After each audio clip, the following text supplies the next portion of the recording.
Hey everyone, this is PrinceBrightstar, and welcome back to Final Fantasy XIV Dawntrail.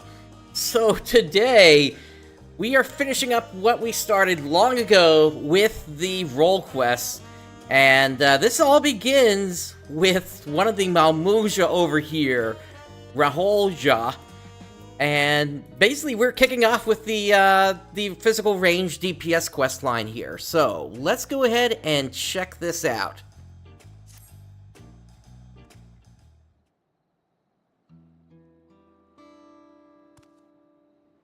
Greetings. So you have decided to aid my people in retrieving our treasure, yes? They will be glad to know my long and arduous journey from our homeland in the distant south of XIV was not in vain.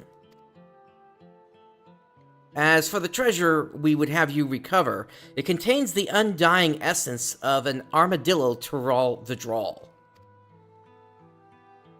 These steel hogs, as we call them, rely on their tough hides to protect themselves from predators. The legends speak of one that lived to an extraordinary age, perhaps due to its natural suit of armor, and came to be known as the Lord of the Forest. At the end of its long life, our ancestors enshrined the Vidrol's soul within the steel hog vessel. For generations since, the divine blessings it bestows have been a great boon to my people. Those under its protection need not fear wild beasts, for Fang and Claw cannot harm them. This allows us to hunt in the forest without risking our lives.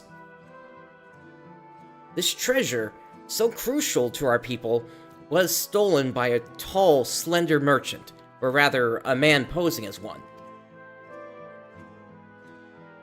He came bearing exotic wares from foreign lands and served alcohol freely, toasting often to new friendships. My people became caught up in celebration, and in the morning the merchant was gone, along with the steel hog vessel. Without it, we cannot bestow its blessing afresh upon our hunters. The effect wanes over time, and one by one we are losing our protection against the savage predators that stalk our lands. As I and my granddaughter, Sitolja, still possess the treasure's blessing, we have been tasked with locating the steel hog vessel and returning it to the village. The trail led us here to Tuliolol, where we believe the perpetrator boarded a ship and made good his escape. The journey here has already pushed this decrepit body of mine beyond its natural limits, and a lengthy voyage by sea would likely be my end. Although I urged Sitolja not to make the crossing alone, she was determined to give chase. Given that you hail from across the ocean, your knowledge of those lands will prove invaluable to her. Not only that, but our quarry may use the steel hog vessel to his own ends. Only a skilled warrior can stand against such a foe, and Sitolja is no warrior.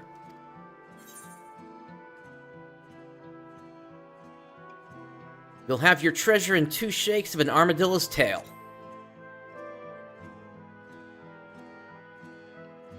After all, they sure like their right rounds, don't they? That is an attack they use. Anyway, I am truly grateful. My granddaughter's first port of call is a place called Alamigo. You see, as the thief took all of his wares with him, the only clue left behind was an empty bottle of whatever grog he was serving. After asking the sailors here, it seems it was produced in Alamigo, and with no other leads, Sitolja set forth. Once you arrive, she should not be difficult to find. These days, only a handful of Malmuja attempt the journey. Most of them brutish mercenaries. Oh yeah, we remember the takeover of the Wandering Palace, that's for certain. Sitolja is a far daintier creature, and is sure to have made a favorable impression on the locals. May the Steel Hog watch over you. As Sitolja has traveled to Alamigo, perhaps you should begin your search by asking around at Ralger's Reach. So not in Alamigo directly, but Rulger's Reach? Okay. To Rulger's Reach we go then.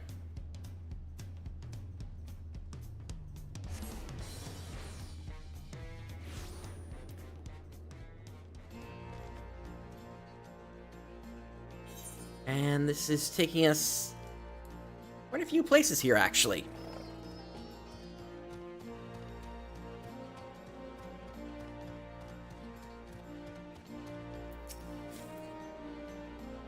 Yes, I met the Malmuja girl you're after.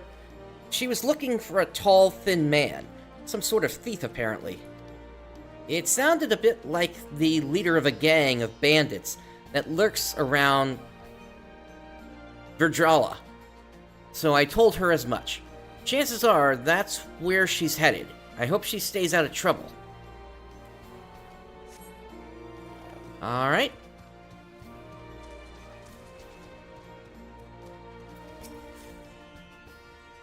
A Malmuja, you say? As it happens, she came over while I was cleaning the cannons. She showed me an empty arak bottle, and said she was looking for the bloke it belonged to. Thing is, that brand's found all over Alamigo, so I wasn't able to help narrow down her search.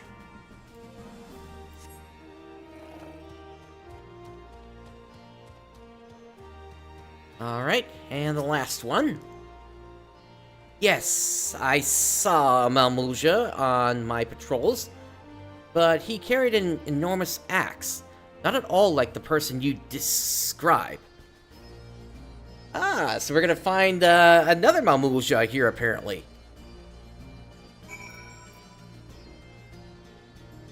Alright, so we're looking for Virdrala, which is gonna be over by the Peering Stones.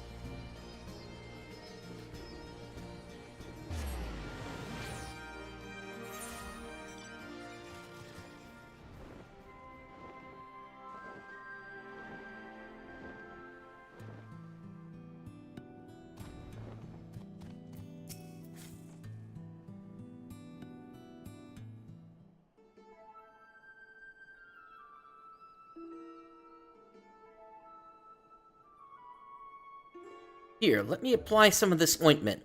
It's a common remedy where I come from.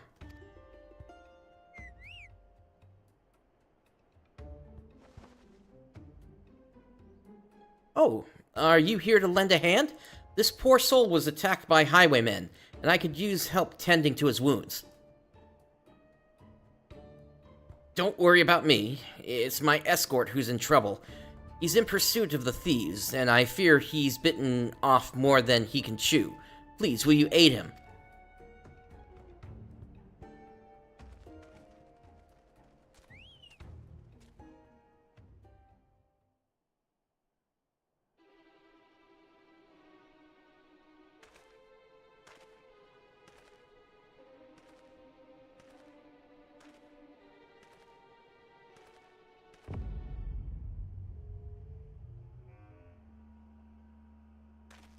Thieving bastards!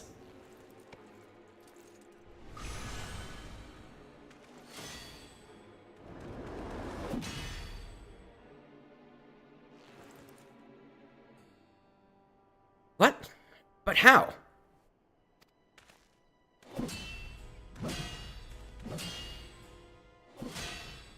There are more Malmuja. Behold! Ah!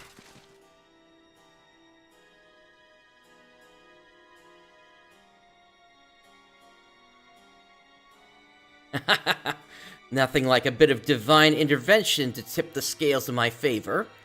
With this artifact in my hands, I am invincible!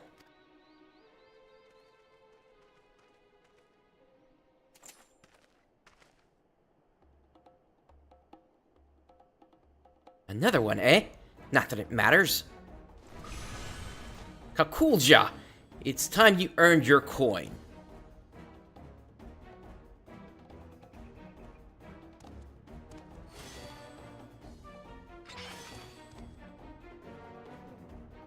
I appreciate the assistance, but I wasn't joking about divine intervention. But he wasn't joking about divine intervention. Some strange force pushed me away. I can't even get near him.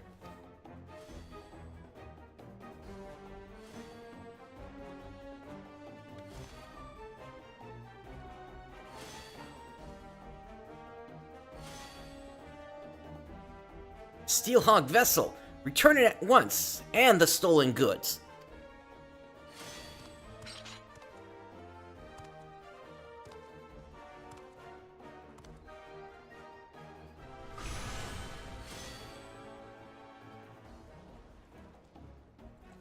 Oh ho ho!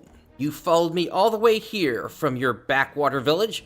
Alas, your journey has been for naught. The vessel is mine. I shall defeat. We'll make better use of the artifact than you and your ilk ever could. By the might bestowed upon me, I will become savior to the oppressed and destitute. In light of my grand ambitions, the vessel's power would be wasted on the likes of you. If you cannot hunt without it, might I suggest a change of diet? I hear the acorns are delicious at this time of year.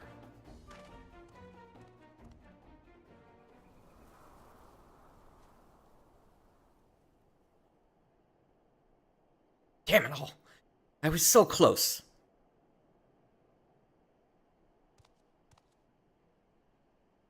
But now is not the time for regrets. These two are in need of a healer. I'll see them safely to Ralger's Reach. Would you mind meeting us there? Once their injuries have been treated, we'd better tell the Resistance soldiers what happened.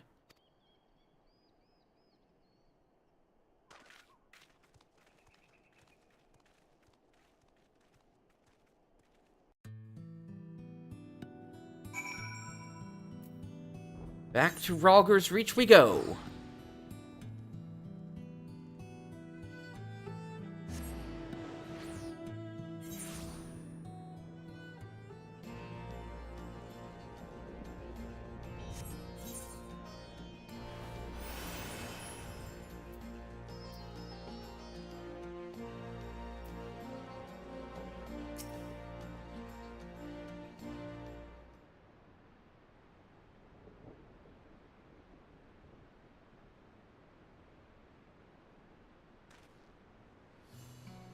Well, I'm glad we made it safely without any more trouble. Those bandits wouldn't dare step foot in this place. Ah, how rude of me. I never asked your name, or how you chanced across us, for that matter. I was sent by your, grandfather. You came all the way from Tuliolo at my grandfather's behest? I can't tell you how grateful I am. As for the highwaymen, they possess the Steelhog vessel, a treasure from my village. Not only does it grant protection from harm, it also produces a potent blast when the barrier is dispelled. As long as our enemies have the vessel, attacks at close quarters will be extremely risky. Although, as we say in my village, cracks form even in the mightiest of shields. Knowing this, we are careful not to rely too heavily on its power.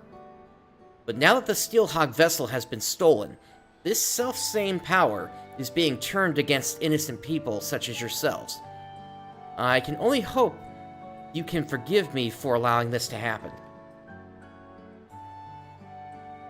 There's nothing to forgive. If anything, we should thank you for coming to our aid. That Shaltafet and his lackeys have a lot to answer for. Indeed. We'll give the Resistance our testimonies, and with any luck, the information will go some way to clapping those bandits in irons. I'll go with you. The soldiers here need to be warned about the vessel. No, leave that to us. We'll relay what you've told us, word for word. After all, you'll need to move quickly to have any chance of getting your artifact back. When you catch those robbers, give them one from me.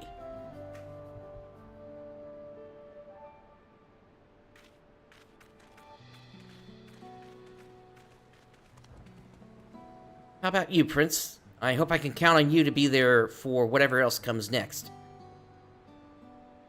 You can rely on me. I knew it. I sense you're eager to get started, but I need time to plan our next move. Bandits aren't known for being found easily. I was surprised to see a fellow Momulja among them. I can't imagine why that Kakulja would work for Shaltofit of all people.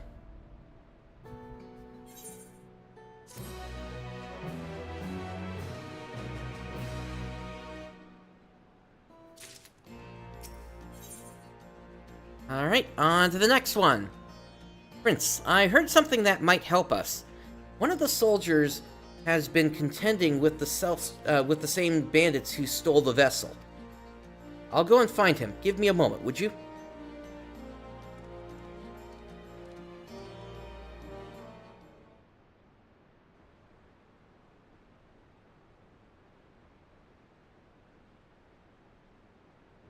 Sorry to keep you waiting. Ha! When she told me she had been sent an assistant, I never would have guessed it'd be the savior of Alamigo himself. You're something of a local celebrity, I take it. I'd love to hear more about that, but for now, let's concentrate on the matter at hand. Yes, quite. The bandits you've been chasing are behind a spate of recent incidents in Alamigo.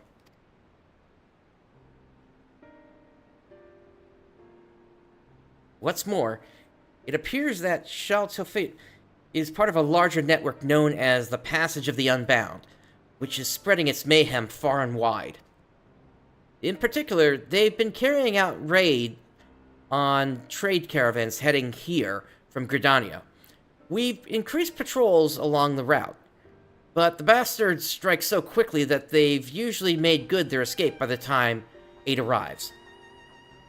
On the rare occasions we've caught them in the act, they use some kind of device or magic object to deflect our arrows and send us sprawling. That's the Steelhog vessel. It was stolen from my village, you see. I'm sorry for all the trouble it's caused.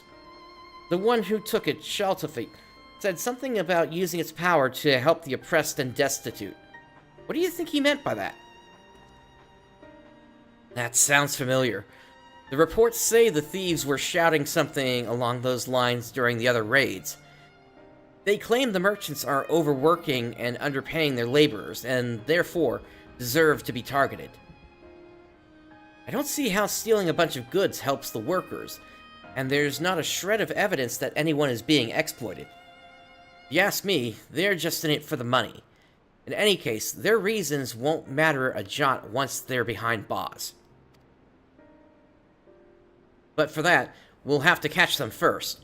The most recent incident occurred near Porta Praetoria, one of the waypoints on the road to the palace. If you want to know more, you'd best hear it straight from the commander there. Anyway, I'll send word ahead to let her know you're coming. Assuming you are, that is. Yes, of course. Much appreciated.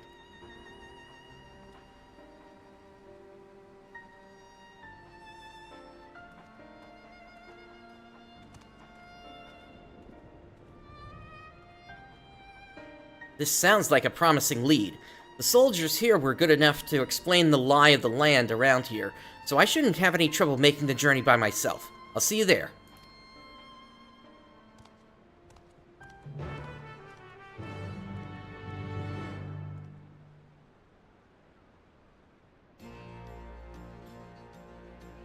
Alright, we are headed to Porta Praetoria next.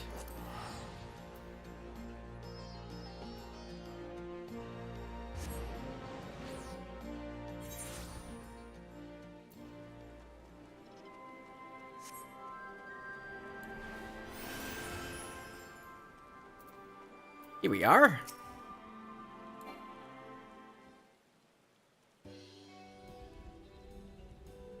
Good, you're both here. My colleague at the Reach has told me everything. I can confirm that we've had several sightings of Shaltofit and his gang in recent days. They've taken to ambushing our patrols. Whereas most brigands would flee from armed and armored soldiers, this lot seems to take pleasure in goading us into attacking.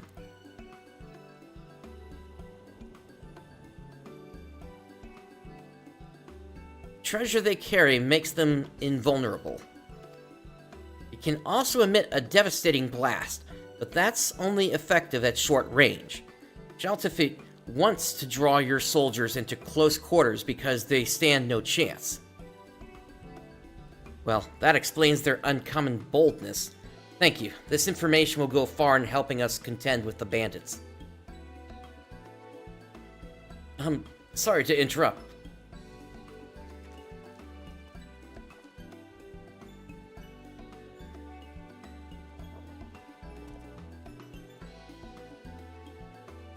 Who might you be? Oh, simple peddlers, my good lady.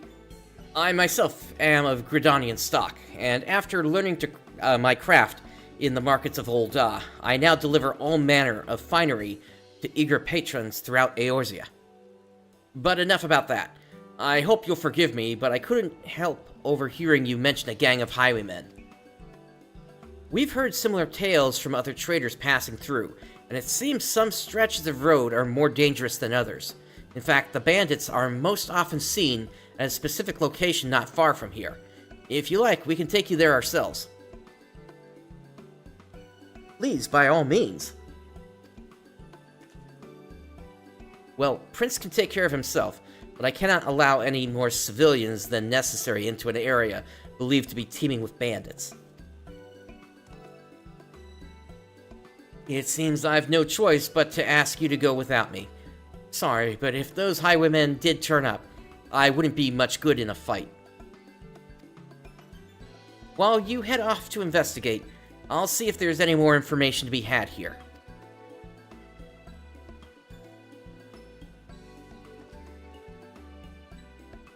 Then it's settled. I shall leave our newfound friend in your capable hands. What? If you say so.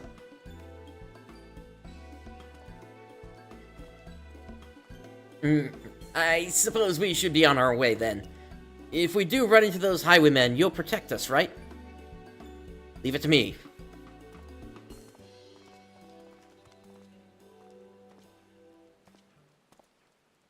And what is their deal? One's headed your way now. You know what to do. What? Unacceptable. Either you do this without my help, or I'll find someone who can. Show some backbone for once. Are they one of the thieves?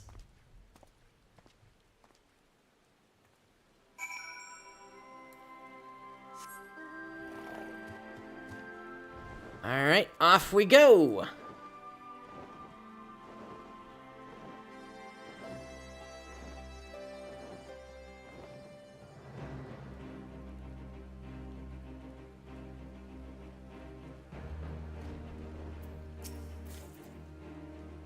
Ack! Did you hear that? False balls, it must be my imagination. Let's not dally here too long, eh? We're almost there. It's just on the other side of this gully. Actually, if it's all the same to you, we'll wait here while you go on ahead. This is already more than close enough for my liking.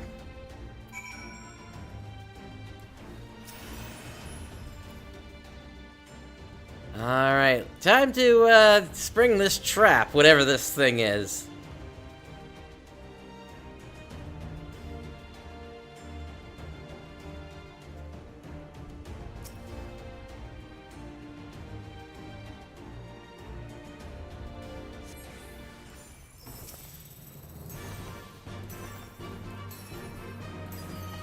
Hello, everyone.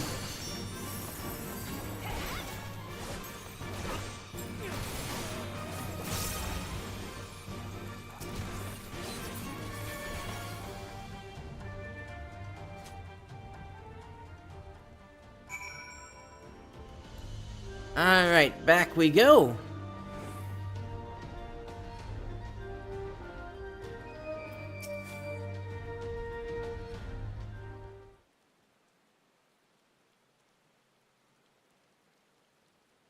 You beat them?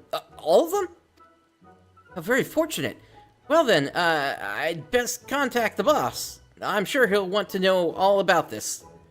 No doubts he's still talking to your friend and the commander. They'll be glad to hear you've come to no harm.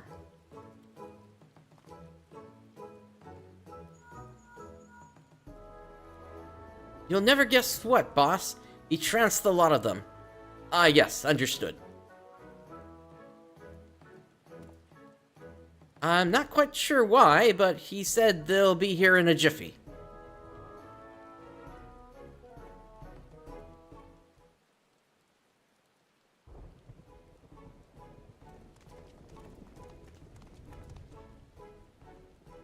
Is it true? You beat them all single-handedly?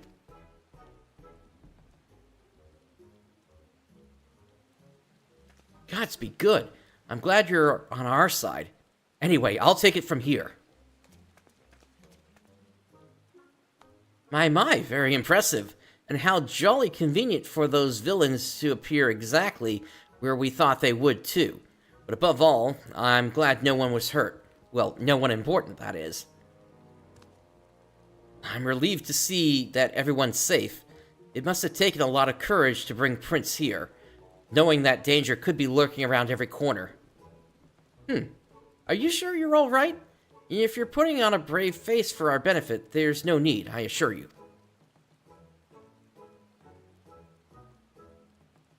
No, we're fine. Couldn't be better.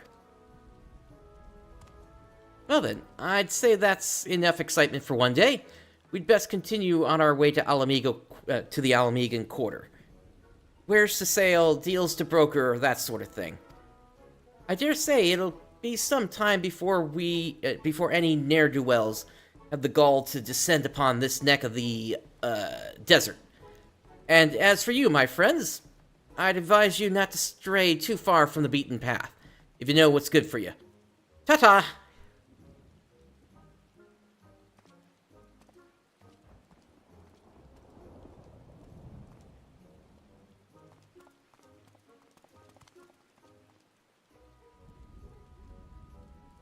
There's nothing left for us here to do.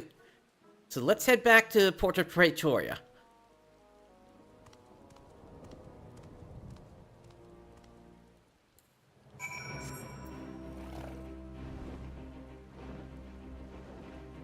Alright, back we go.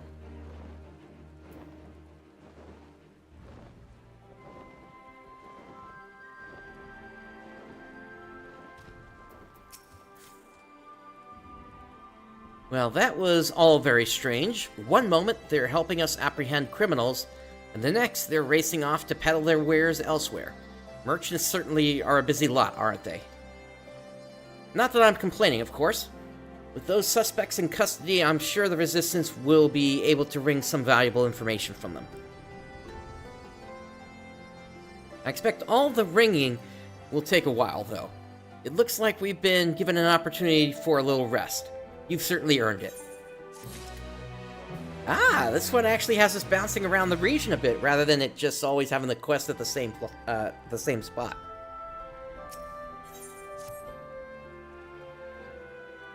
At a guess, I'd say the Resistance has been interrogating the captured highwaymen for long enough to get some answers from them.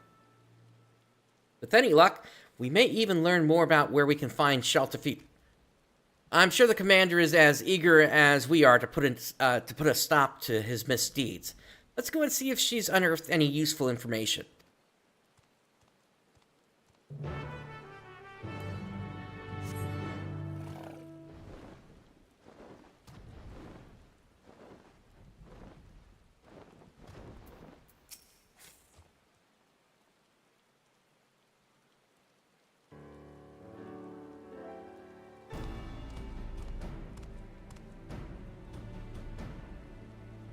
Ah, I was just about to send someone for you.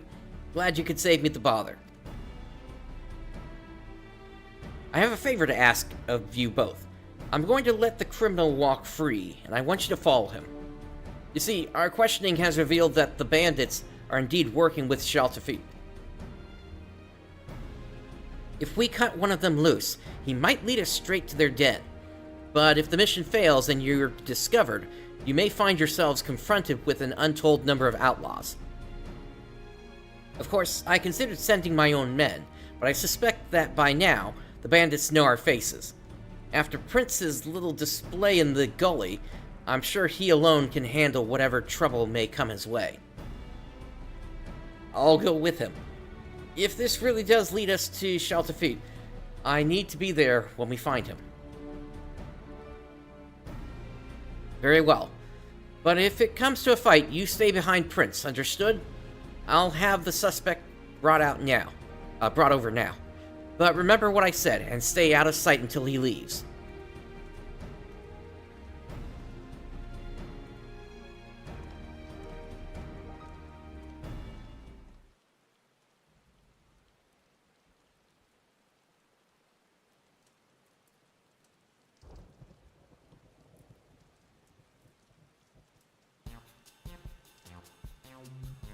You don't look at me like that. I said I'm sorry, didn't I?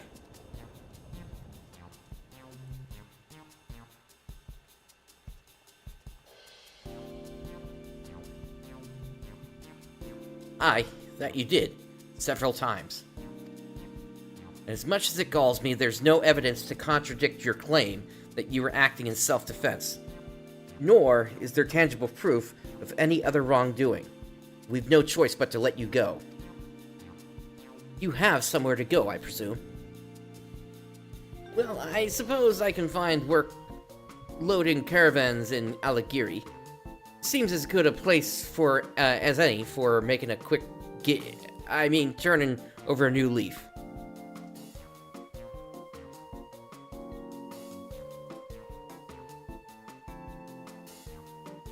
In that case, I'll have you escorted there.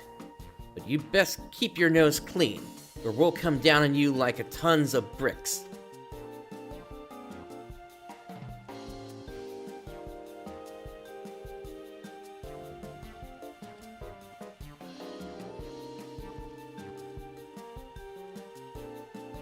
My, the weather's changing, isn't it? Turn over a new leaf, my arse. He'll be back among his thieving mates before long, and you'll be right there behind him.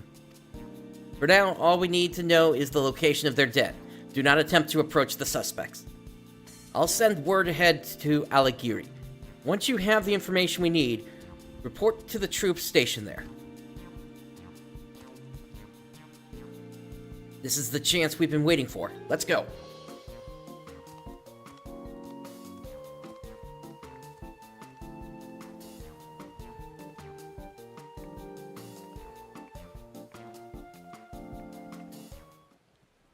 Alright, let us make our way over to Aligiri. Let's see. So, Aligiri is going to be all the way over here. Do a quick teleport away.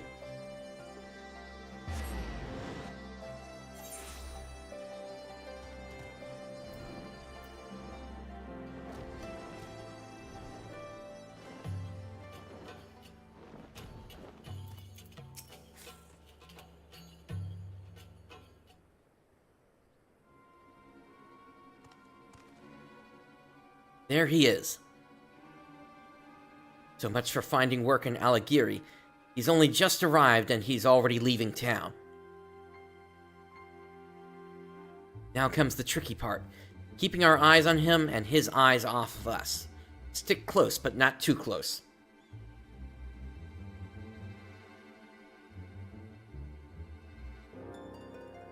And it's gonna be one of these, closely follow events, isn't it?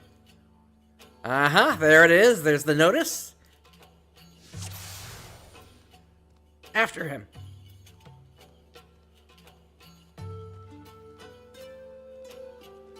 Citol, I would say you're a little too close there.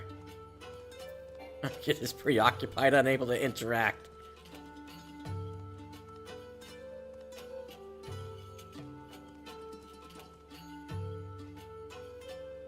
Gotta make sure I ain't being followed.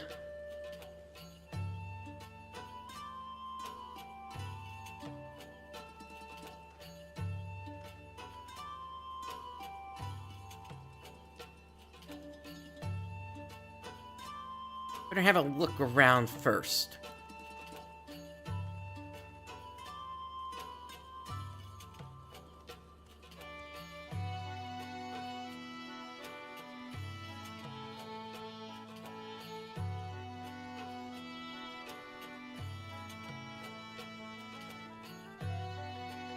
I would still say you're a little too close.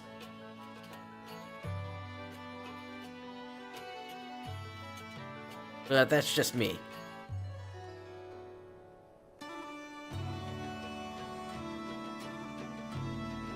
Which way was it?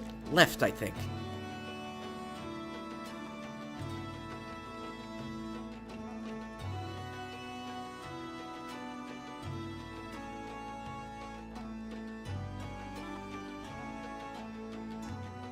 Is he trying to get rid of us?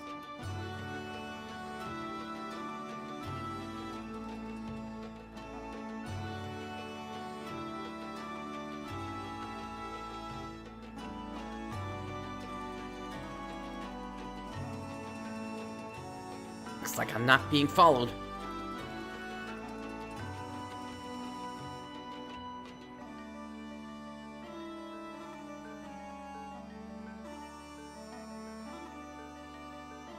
That's a bit better there, Seatol, except you're completely exposed there.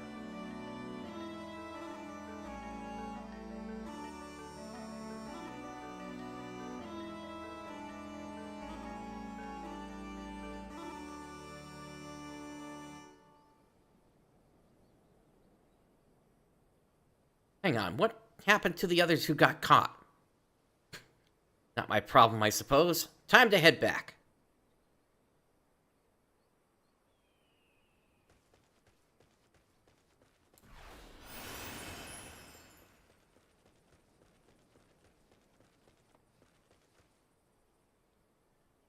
Duty complete.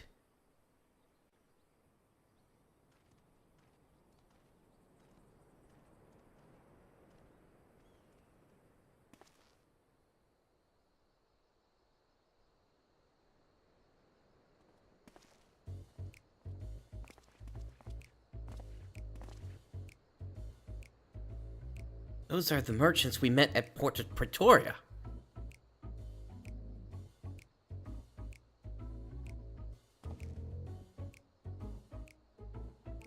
So they just let you go out of the kindness of their hearts, is that it? Not only that, but you came crawling straight back here, leading whoever they sent to track you right to our doorstep. I swear it, no one followed me. The soldiers took me as far as Alagiri, and then went back the way they came. I made sure they were specks in the distance before I even set foot outside the town. I suppose I've no choice but to take you at your word. Not that it's worth much. Well, now that this charade is at an end, let us change into something a little less drab.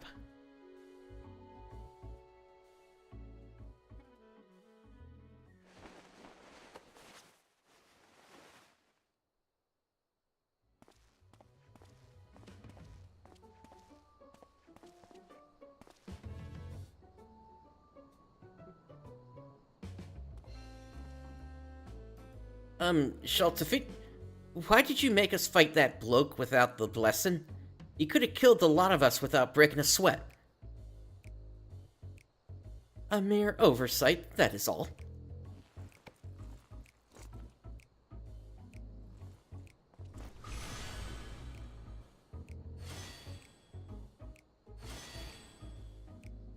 Though it pains me to admit it, even with the invulnerability granted by the artifact, the likes of us are ever at the mercy of the truly powerful. I never expected that Momulja wretch to hire a warrior of such caliber to retrieve the vessel. A pox on those interfering nincompoops.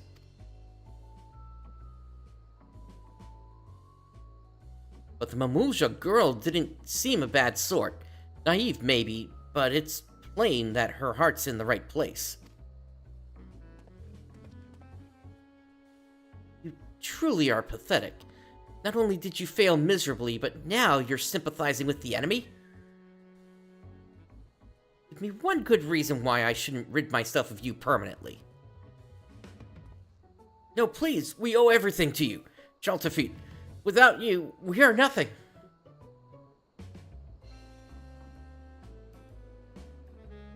They were all in on this from the beginning, with Shaltafit pulling the strings.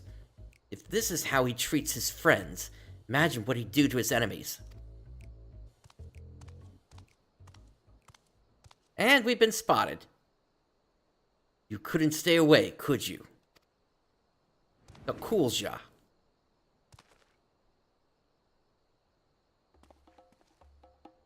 What? Imbecile! You led them right to us.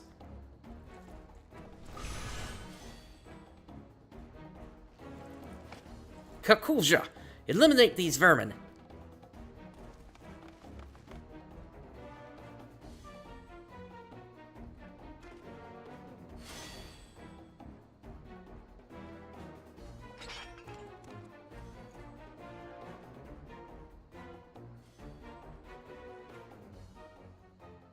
Let me handle this, Prince.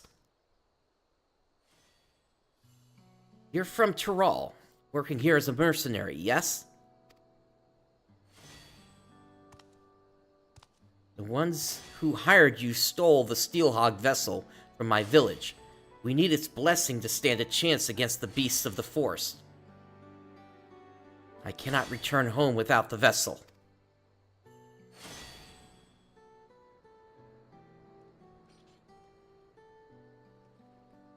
Either you return home empty-handed, or you won't be returning at all. I'd rather not harm a fellow Tyroli, so get out of here before I change my mind. I've bought enough time by listening to your blathering. Don't let me catch you sniffing around our tails.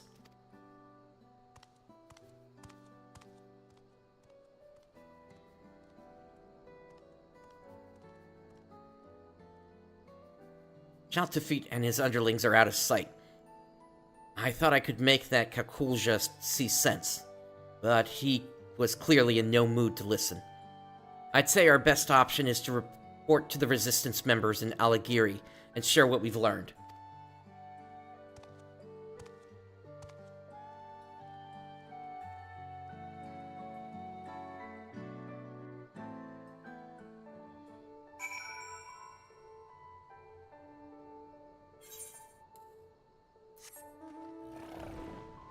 Alright, down to Alagiri we go.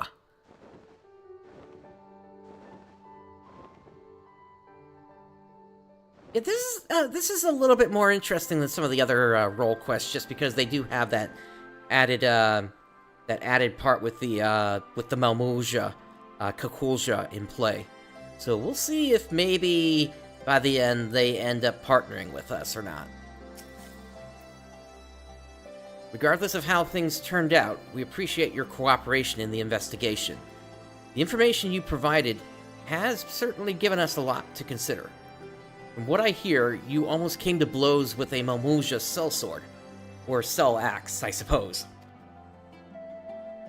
I'm glad that it didn't come to violence, especially given the power these bandits have at their disposal. Even so, we thank you for braving such a dangerous mission.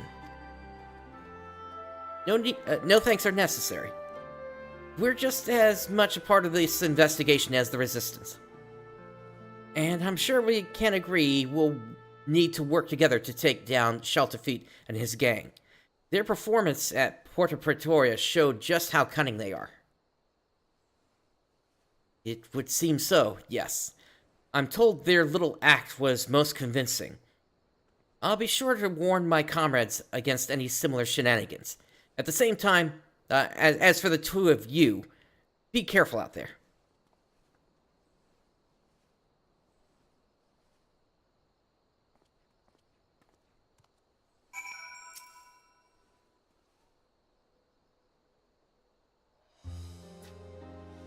All things considered, I'd say that went fairly well.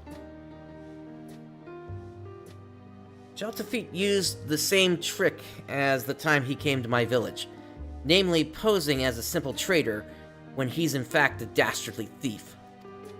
Still, not even the most skilled actor could fake the fear in his men's eyes. It appears that Shaltafeet has complete control over them, and they are powerless to resist. The only one who doesn't seem afraid of him is Kalkulja. He even let us go when he had no obligation to do so. I think that if we had the chance to talk, we might find some common ground. Yes, I get that feeling too. I knew you would. I've never been much of a fighter, but I make up for it in other ways. I'm a fairly good judge of character, for one. For most of my life, I've lived in a remote village deep in the forest. I had hardly any contact with the outside world, so the thought of talking to strangers was quite daunting at first. But over the course of my journey, I've traveled through all kinds of places. If there's one thing I've learned, it's this. Wherever you go, people are people. In the end, our cultures and the places where we grew up don't make that big a difference. None of us are perfect, and we each have our faults. And even if it's harder to find in some than in others, I believe there is good in all of us. That's why I hope we have another chance to speak with the thieves, and Kalkulja. I'm certainly not strong enough to beat any sense into them, so I'll try talking some sense into them instead.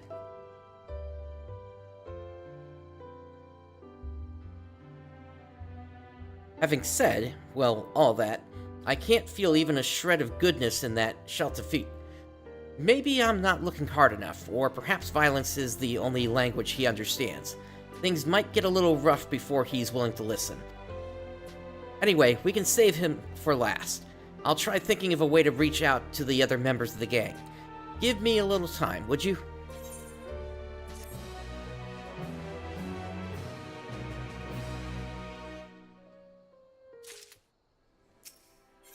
On to the next one.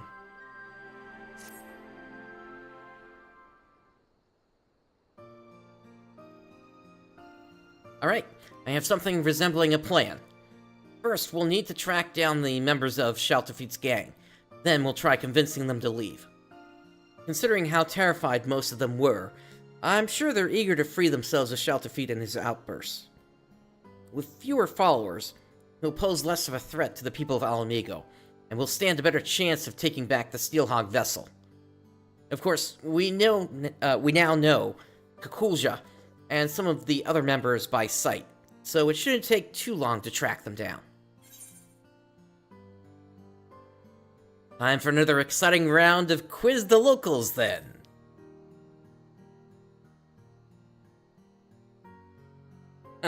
Rest assured, I'm already a step ahead of you. Besides, if your role is to fend off bandits and the like, mine should be to gather information and whatnot. Does that sound fair to you? As it happens, our resistance friend stationed here had some interesting news to share. Apparently, the two men posing as merchants that we met before were spotted nearby, engaging in trade and conversing with caravan owners, all to nefarious ends, no doubt. They were last seen in a place called Alagana, so we should head over there right away. One has a beard, and the other has blue eyes. Assuming they haven't changed their disguise, they should be fairly easy to find. The north side of the map, then.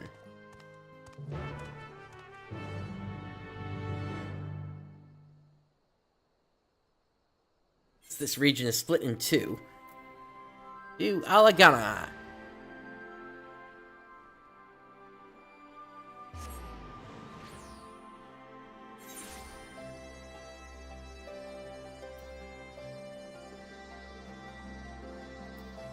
And it looks like they should be right here somewhere. There they are.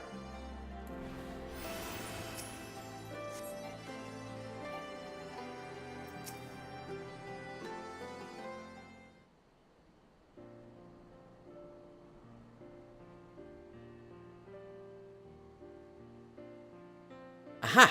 Good work, Prince. What? Good evening. What can I do for you?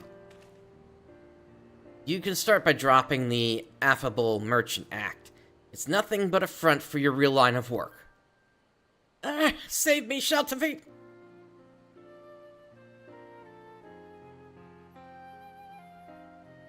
Is that what you really want?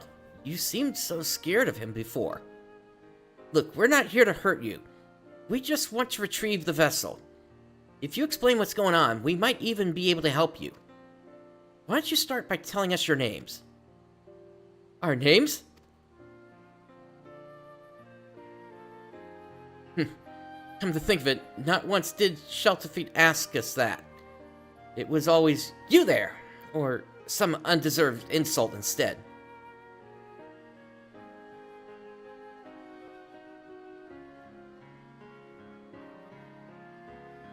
I'm Avenel, and this here is Pepin, both born and bred in Ul'dah. We were struggling to make ends meet until XIV, claiming to be a merchant, took us under his wing. Right, he said that he was just like us, exploited and sick of bending over backwards for the rich and powerful. Then he showed us the artifact, and told us it had the power to change the world for the better. With its blessings, you could shrug off the charge of an Aurochs like it was a soft breeze, making you practically invincible. You can imagine how impressed we were, and we did exactly as he instructed. At first, he told us to pretend to be merchants so we could scout out vulnerable caravans. Next thing we knew, we were joining him on raids. We never wanted to hurt anyone, but we owed XIV for giving us the power to strive for a better life. And when we saw what happened to anyone who spoke up against him, it still makes my blood run cold to think of it. XIV mentioned before that he's also from Ul'dah. Assuming he was telling the truth, that is. It seems to me his gang is mostly formed of people from a similar background. But what about Kakulja? He's a mercenary, correct? Yes, hired by XIV. He's so skilled that I doubt he even needs the blessing. Normally, he keeps to himself, but he once told me about his homeland, an ocean away. Perhaps it is not unlike my own. Avenel, Pepin, even if you still view us as enemies, we appreciate you telling us the truth. No, we're the ones who should thank you. You've shown us more kindness than XIV ever has. There's one thing, though.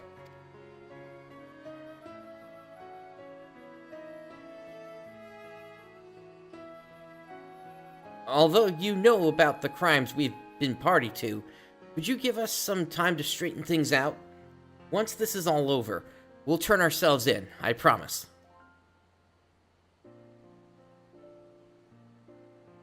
Of course, we're not the only ones looking to cut ties with XIV. We'll try to persuade the others to leave the gang.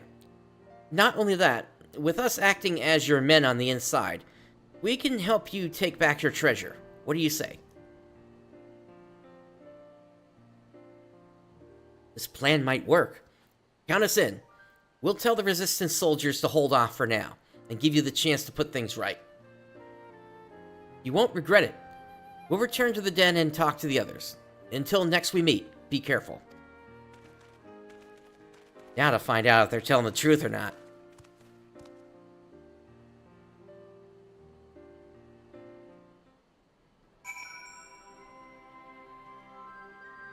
Because they do have that fear of whatever XIV did, apparently, in the past, to others that spoke against him. To be honest, that went a lot better than I expected, and although it was fairly obvious from the outset, they confirmed my suspicions about Kakulja, traveling here to find work as a mercenary. Do you remember his reaction when we first encountered him? I have a feeling he and I are both from a similar part of Tyrol, and he was surprised to see someone like me here in Eorzea. Whatever the reason, he's let us go twice now. He may be aiding and abetting a nefarious criminal, but I refuse to believe he's a bad person. I think it's worth talking to him, and for that, we'll need to create an opportunity. The way he spoke about his homeland to Avenel and Pepin means he probably misses it, which gives me an idea. Where I come from, we have a tradition of using incense burners, and if Kakuja's village is anything like mine, that fragrance will remind him of home. Then, just when he's feeling all homesick and vulnerable, we make our move. The incense itself is made from copal, a type of tree resin. Do you think you could collect some of that while I gather the other ingredients? I actually came up with this idea back in Aligiri and asked a resistance associate where we might find copal. The good news is that there should be some in a place called the Last Forest. The bad news is that the smell attracts all sorts of horrible creatures, so try not to get eaten. Alright, looks like we're headed west.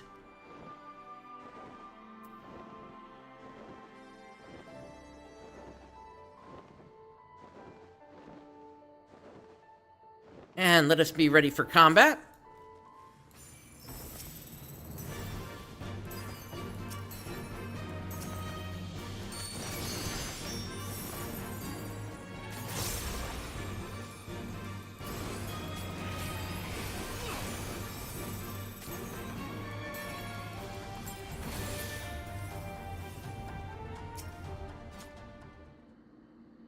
Alright, let's grab that copal.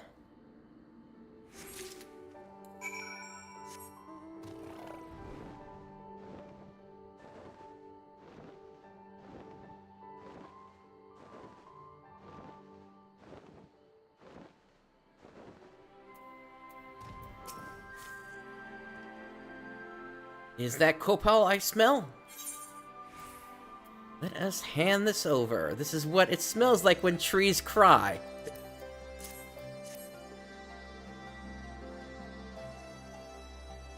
Interesting description. Oh my, this is quite the find. Once I mix this with the other ingredients, we'll have a batch of traditional incense ready for burning. Unfortunately, the preparation takes a little while, so in the meantime, perhaps you could begin the search for Kakuja. According to the locals, a Mamulja has been seen near the river which runs through Rust Rock. With all the dust swirling about this place, I can imagine he'd want to wash it all off somewhere. I find myself bathing more than usual here, so I can relate. That is taking us to the south.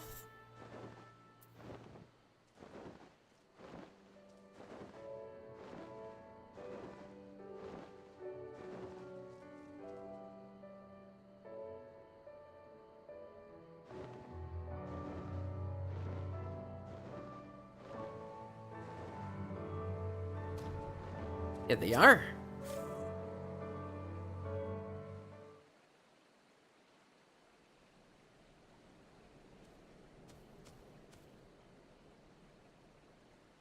What are you doing here?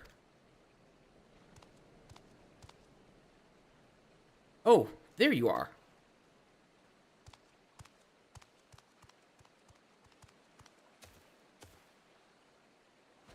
Here, I have a present for you.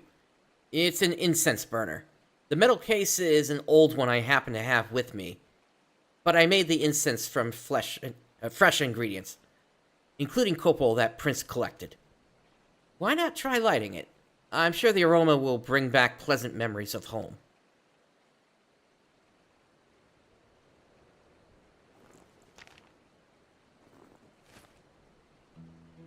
There is no need. I'd recognize that smell anywhere. But as much as I long to return home, I'd rather not be reminded of what I left behind, what I might never see again. As things stand, I've no choice but to continue working as Shaltafit's mercenary, no matter what crimes he commits. But why? The fare for a ship back to Tyrol is enough to buy a mansion here in Eorzea. At least that's what Shaltafit told me. He said that if I serve him loyally, he'd cover the cost of my journey home. Thank you very much for the engagement there with the channel. The YouTube analytics will definitely help out with what you're saying there. Hold on a moment.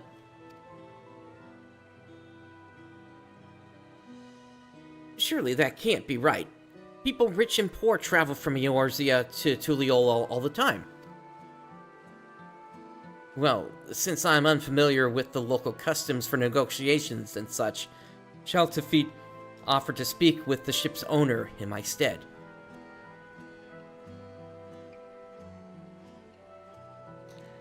Oh my goodness, do we have another Estinian on our hands?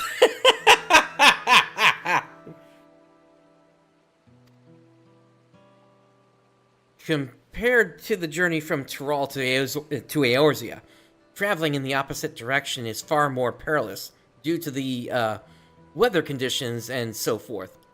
Were it not for Shaltafit's skill at the bargaining table, the price would have been even higher, or so he said. What about just straight up aether teleportation?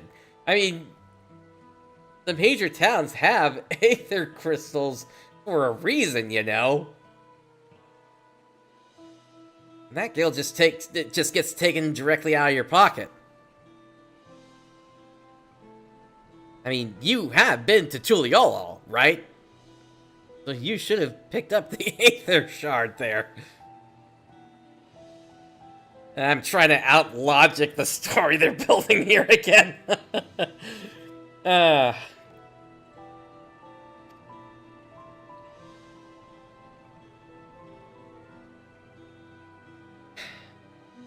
I've been played for a fool, haven't I? That unscrupulous thieving snake in the grass. You won't get away with this.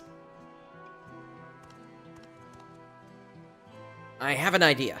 You should come with me to Limsa, where I can introduce you to the captain of the merchant ship that brought me here. He's sure to give you passage home for a fair price. To tell the truth, I was rather hoping you'd join us in our cause, but you've already been through enough. Getting you home safe and sound comes first. I don't know what to say. Thank you for your kind offer, but I have unfinished business here. Though I may have been deceived, that is no excuse for the harm and suffering I have caused. I alone must settle the score with Shaltafit once and for all.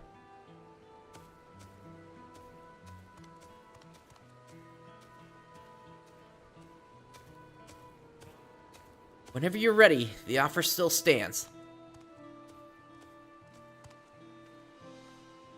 It's a pity we couldn't join forces, but he's got to do things his own way, I suppose. In any case, let's head back to Alagiri. With all those soldiers around, at least we won't have to worry about bandits, which is more than I can say for this place.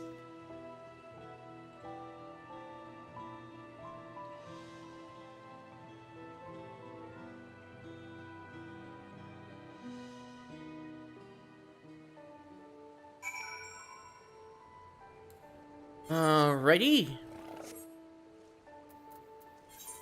Back to Alagiri we go. Looks like this time we're actually staying put.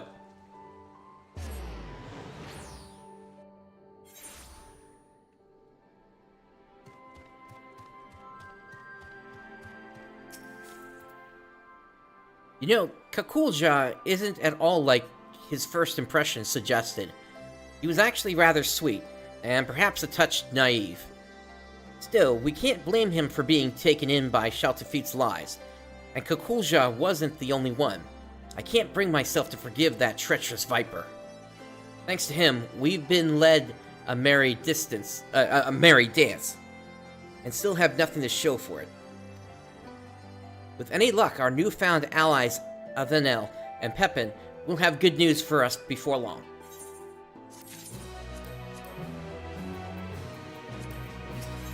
Alright, on to the next. Moving along at a really good pace here today. You'll never guess what. Someone I've never met before handed me a letter, who said they were asked to deliver it by an entirely different person. There's no way to tell who the message is originally from. As I'm unaccustomed to, well, everything around here, I can't tell if the letter should be taken at face value, or if there's some hidden meaning. Perhaps you could take a look?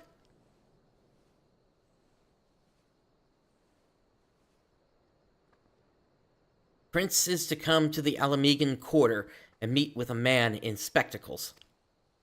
He must arrive incognito. The instructions are clear enough, but even so, this is as suspicious as month-old milk. On the other hand, it could be from Avenel and Pepin.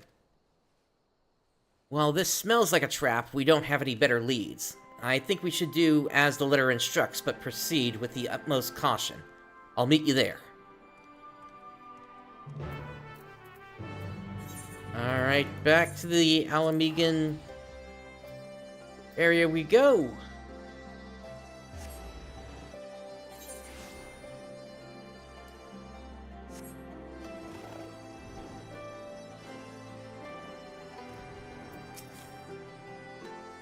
Now that you're here, it's time to get you into disguise. Oh, now they're giving me a disguise to wear. Last time I tried putting on my own disguise, but of course the game recognized me because there was no disguise prompted in the quest itself. As for me, even the most elaborate costume in the world would do little to keep me hidden in a place like this. I'll stick to the shadows and watch from a safe distance. I took the liberty of picking your outfit for the occasion. Let's hope it fits, eh? The sash and straps are a bit tricky to get right, so if they come undone and your disguise falls apart, just come back to me and I'll help you get dressed again. You must continue wearing these garments in order to progress. You'll change back to your normal garments if you move too far away. Look to your map for the garment changes area effect. Speak with Citolja to restore or prolong the garment change. Well, I've got 30 minutes to do this thing, so... You're headed to the east.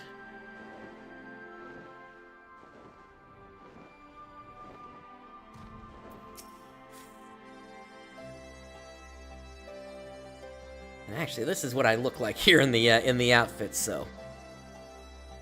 You must be Prince, correct? I'm pleased to make your acquaintance. Our mutual friend, Avenel, sends his regards. Like him, I and several others have resolved to make a clean break and free ourselves of Shaltafit for good.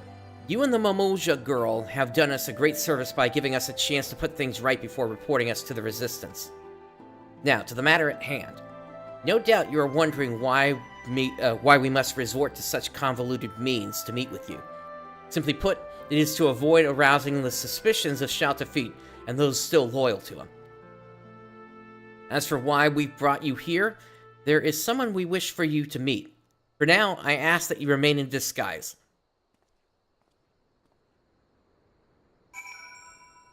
Okay.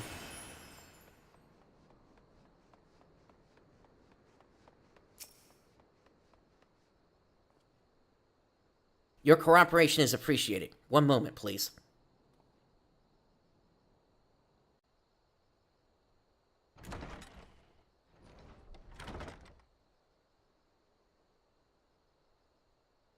I'm glad we have this chance to meet. Would that it were under better circumstances. My attempt to put a stop to Shaltafit's wrongdoing ended in failure. I tried to seize the artifact, but he was ready for me. Even so, it wasn't all for nothing.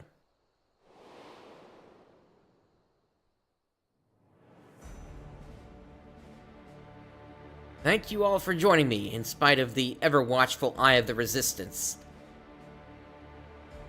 The time has come to initiate the next phase of my master plan. Until recently, we have concentrated our efforts on liberating wares from hapless merchants. but this was all in service to something far greater. Our disruption of the flow of goods into Alamigo has plunged the markets, and as a consequence, the city itself into chaos, exactly as I had foreseen.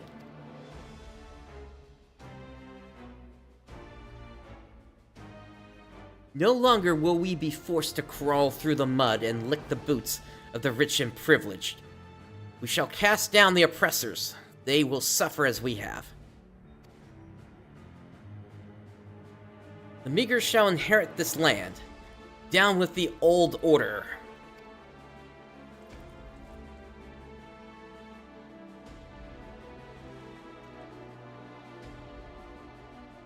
I have invested our funds into restoring and enhancing discarded Magitech weaponry. Now nothing can stop us from taking over Alamigo.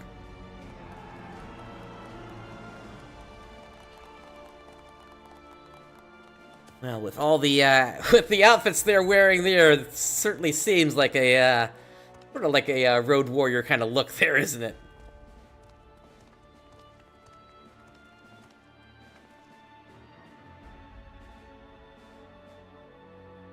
That's enough, Shelterfeet. Your treachery ends here. All this time I believed your lies, but no more. Give me the artifact now. It belongs to Sitolja and her people.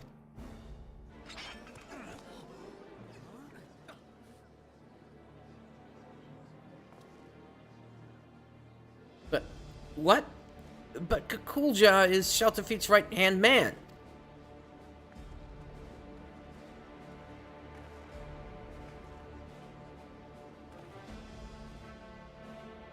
Silence! Look at this wretched soul. That Mamulja girl has turned him against me. His one and only benefactor. Be warned, should any of you side with this traitor, no longer shall you bask in the artifact's blessing. Now seize him, or face the consequences.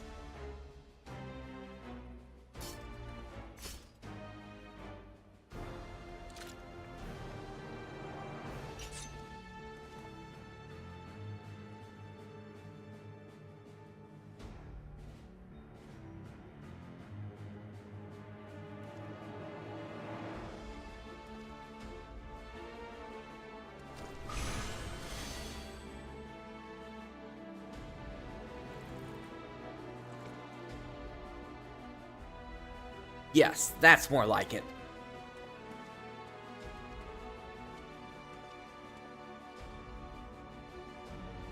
Any further interference could place my entire plan in jeopardy.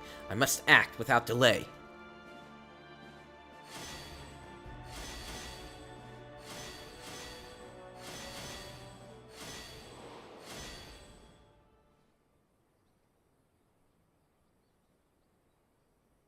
With the artifact's blessing and its shockwaves at their disposal, I was given a beating and thrown into the dirt. Later on, my friend here and a few other sympathizers snuck out and treated my injuries. More importantly, my attempted mutiny will no doubt have Shaltafeet panicking as he struggles to maintain his hold over the rest of the gang. An attack is imminent, with the palace his most likely target. I ask that you relay this to Sitolja. At the very least, she has a right to know the whereabouts of the artifact.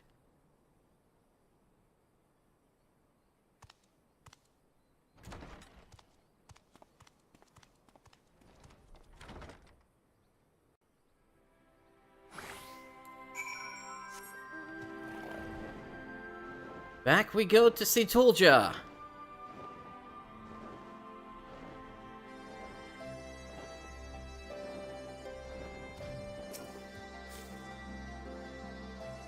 So, what happened? Then we were right to trust the sender of the letter after all. We knew Kakulja had a score to settle with Shaltafeet. Off that too quickly. But I had no idea he'd try to take it, I had no idea he'd try to take back the vessel as well. Though we may not be working side by side, I'm glad to count him amongst our allies. Speaking of which, we must inform the Resistance about Shaltafit's plan right away. We stand a far better chance of stopping him with their support, but given the power at his disposal, even that may not be enough. I'll try to think of something. In the meantime, you should make whatever preparations you can, as even the smallest advantage may prove crucial. Oh, and I see you've changed back into your usual garments. Not that the outfit I chose doesn't suit you, but I think this is more your style. Alright, we should be moving on to the last of this series of role quests here.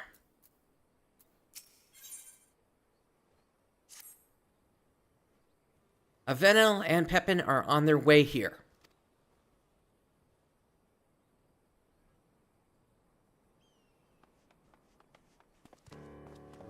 It's Shaltafit. He set his plan into motion.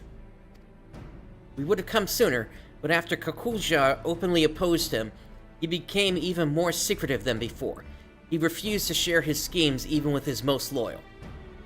Now, he's used a caravan to smuggle a load of Magitech into the city. He's about to launch an assault on the royal palace. We managed to sneak away, but Shaltafit and the others will make their move any moment now. Understood. We'll head there straight away. We've no choice but to face them head on. While I wish there was more I could do to help, I'd best leave the fighting to you. No, what am I saying? There must be a way I can help. The treasure is from my village. I should be the one to solve this.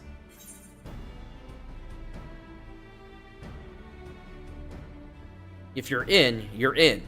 This is no time to waver.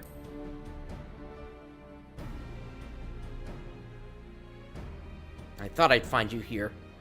Kakulja? Uh-huh. See, told ya. You've already done so much for me, and the other Shaltafit tricked into becoming his accomplices. It would appear it's in your nature to help wherever you can. Nevertheless, your place is not on the battlefield. You must leave that to Prince and myself. But what about your injuries? They were not so severe to begin with, and those in the gang sympathetic to me provided various balms to treat the worst of them. I'm glad to know there are a few good eggs among them. But now that we've decided who's going, we need a plan. From the way Shaltafit uses the vessel, it's clear there's one thing he hasn't realized yet. As we say in my village, cracks form even in the mightiest of shields. If there's a limit to the blessing's power, we'll find it.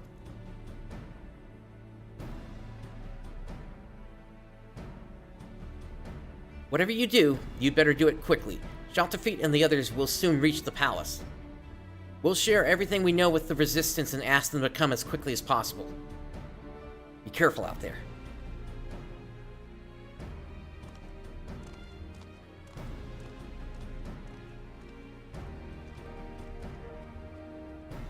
Still wish Malmuja were a playable race, especially if this guy is, if Kakulja is going to join us in combat. I mean, like, there's no reason for this, for them not to make it a playable race, except Yoshi P is apparently against the idea of adding any more races, except... And not many people know this. Back during the Shadowbringers series of FanFest, he actually said that he was thinking about a Lizardman race during a Q&A session.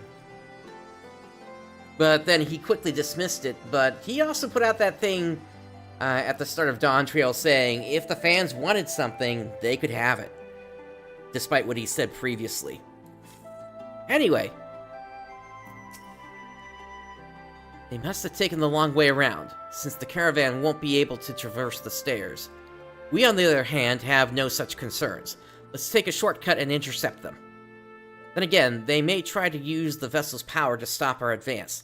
We best keep our eyes peeled for danger. You're the best choice to lead the charge, so we await your signal. Alright, that's the symbol that duty calls. Let's go ahead and have a little bit of food. Ready? Well then, it's now or never. Sorry, this charging into battle stuff is all new to me. I won't pretend I'm not scared, but I'll try to stay out of your way. Besides, I can't afford to back down now, knowing what's at stake. Let's show Shaltafeet who he's dealing with. Alright, duty calls, let's proceed.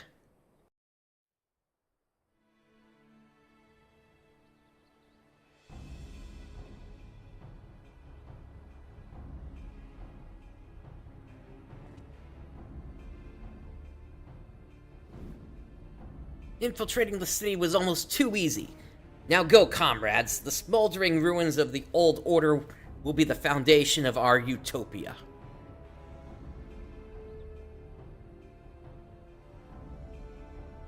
That's as far as you go. I thought I'd seen the last of you.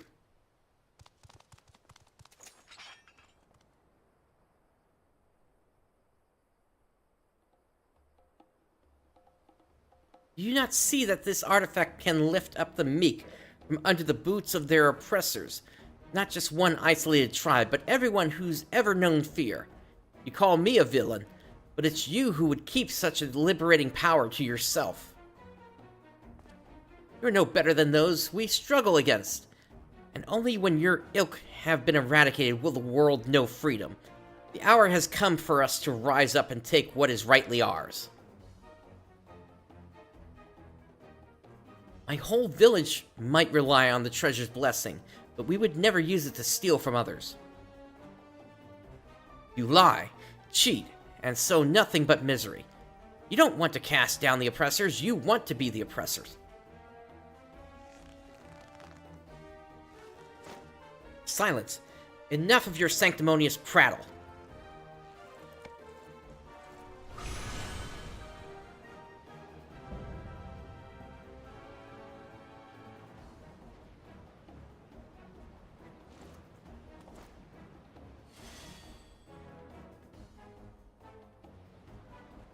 Perhaps I am every bit as wicked as you claim, but what of it?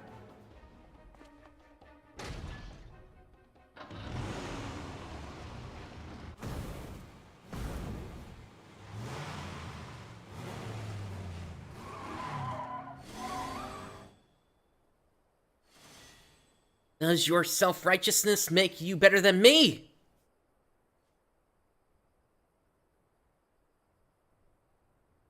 For you and all those who judge me unworthy, my hatred will never die.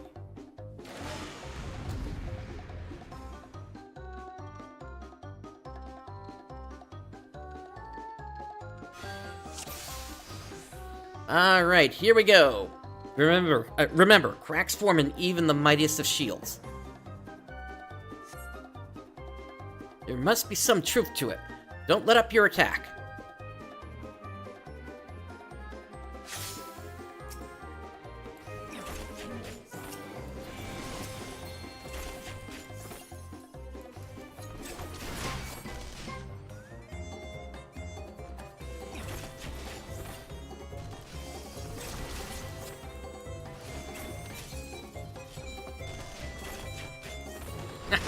You're powerless to stop me.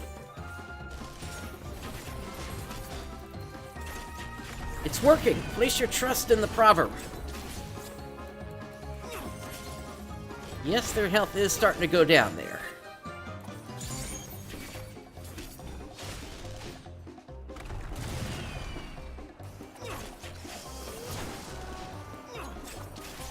Once I've dealt with you, Alamigo is as good as mine. Alright, let's start using some bigger attacks now that shield is weakening.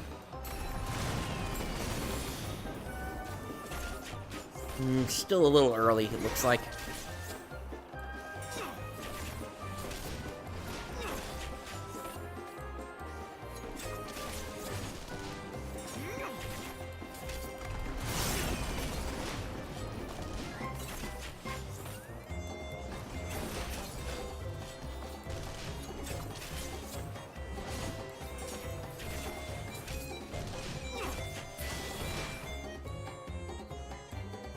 What the hell's... The barrier is fading.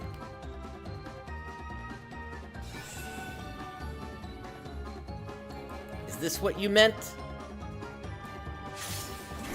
That's it, Prince. If you keep hitting him in the same spot, I'm sure it'll break.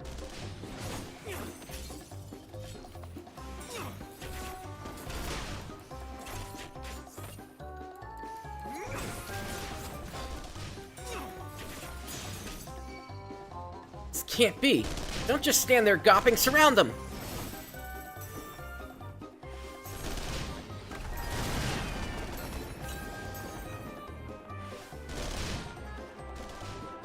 Waiting for whatever this is to go off first.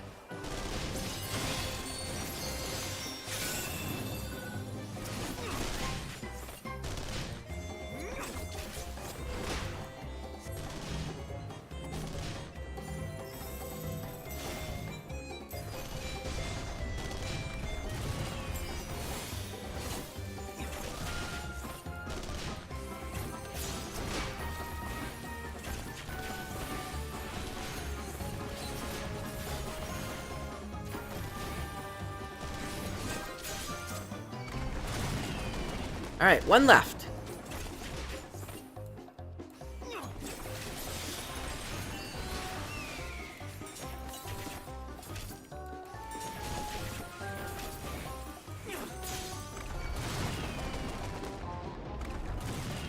Meddling curs, let's see what you make of this.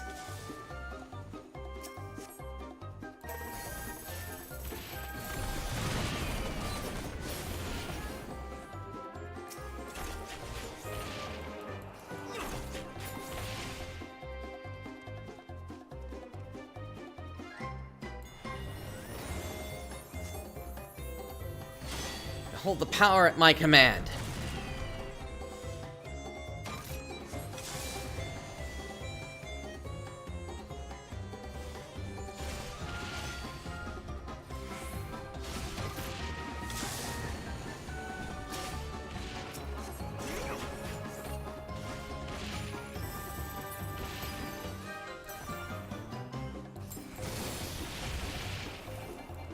Imbeciles, show some backbone!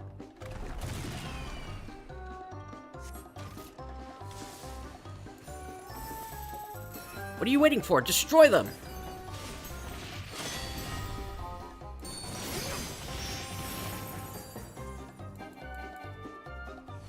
How can this be happening? You lot, keep them occupied.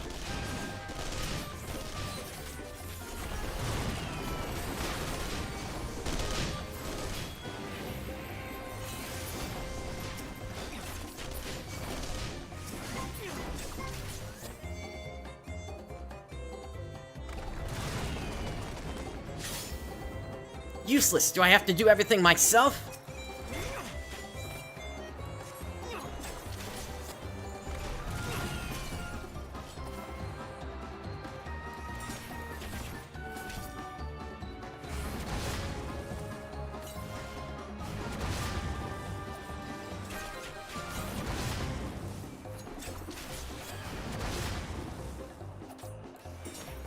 I grant myself the full might of the blessing. Resist me at your peril.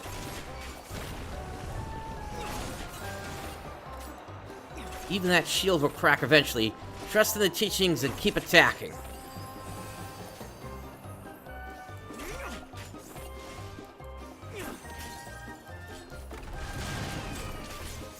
I don't need help to deal with the likes of you.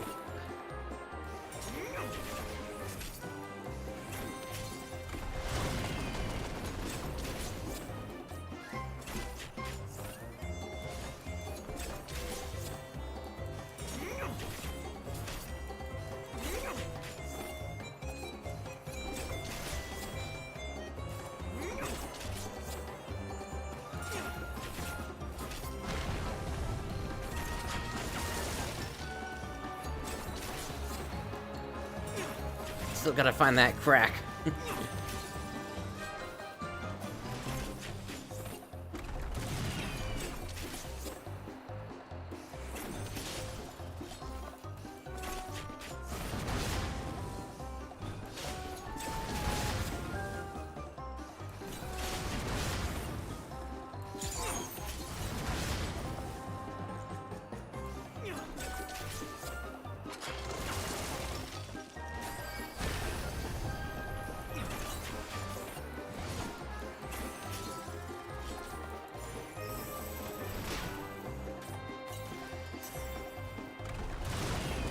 Don't give in, Kakulja. You still need to travel back to Tuliol, don't you? You can't lose to someone like Shaltafit.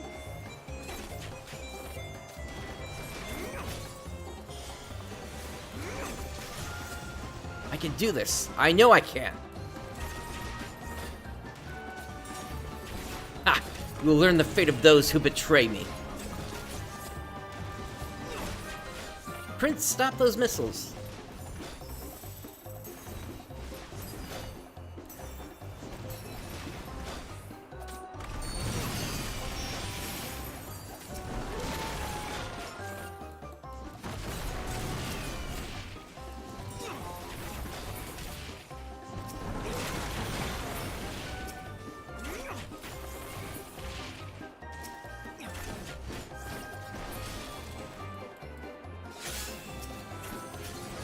Ah, there's the spot.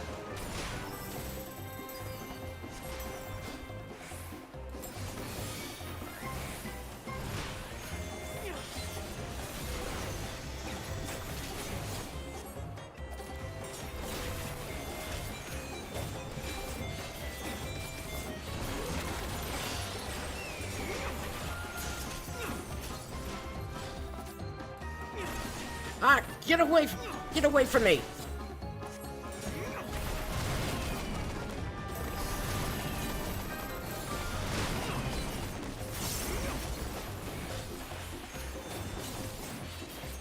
Keep going, you can do this.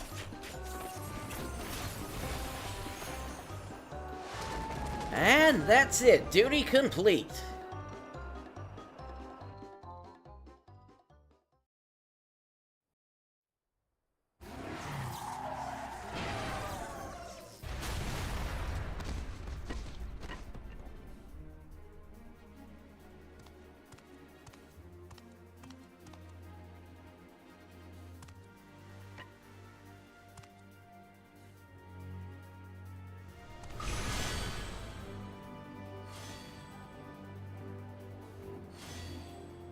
Got the vessel back, and it's still in one piece.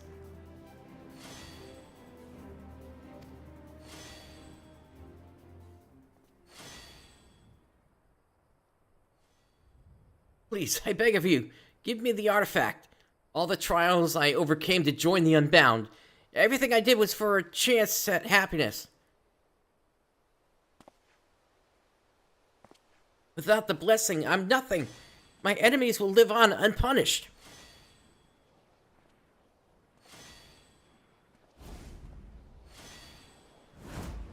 Enough. I've tried reasoning with you, but it seems there's only one language you understand. Ah!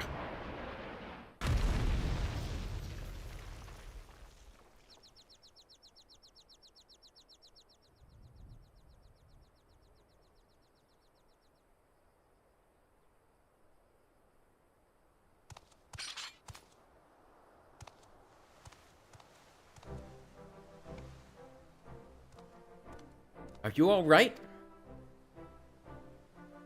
Never better.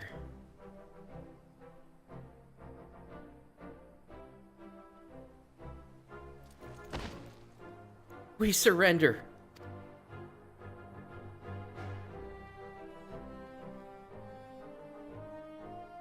Took them long enough to show up. I'd say that Shaltafit's plans for world domination are well and truly over. Not only that, but the Steelhog vessel is back where it belongs, or at least it will be soon. Of course, I have you two to thank for everything. I quite literally couldn't have done it without you.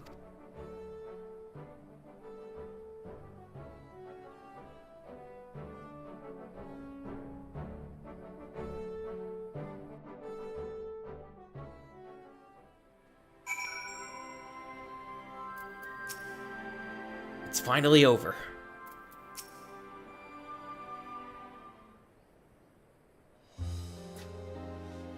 Although the Resistance arrived more than a bit late, they've now taken Shaltafit and his cronies into custody. They're lucky we were on hand to confront the gang, or things could have ended very differently. I have to say, my first trip overseas was a lot more eventful than I'd ever have liked. But I'm glad I had a chance to meet so many interesting people. Well, apart from all the criminals, that is.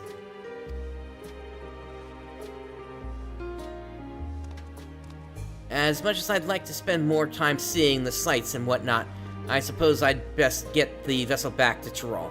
What about you, Kakulja? There's one thing I can do. Turn myself in. Just like Pepin and Avena.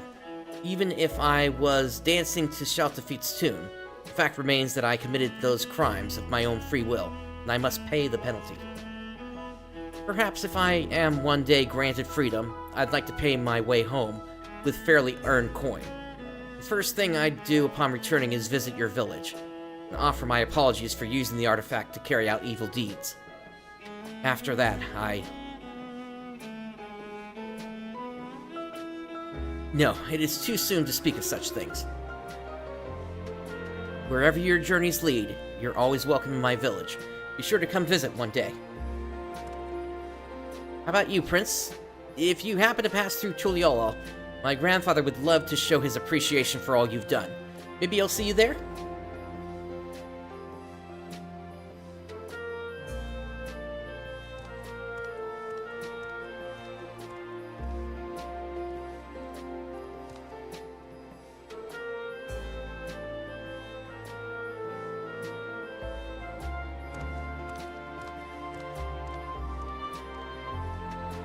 Alright, we have an Aethernet trip to make.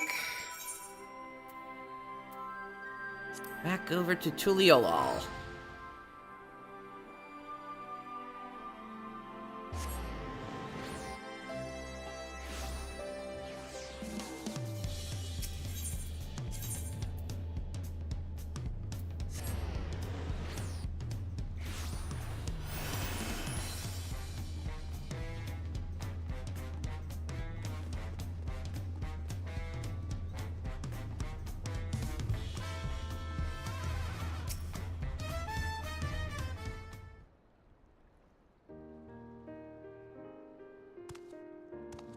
You are returned, Prince.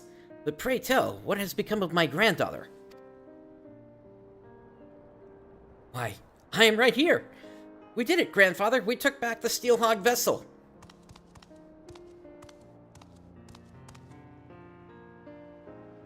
My dear, what a relief it is to see you safe and well.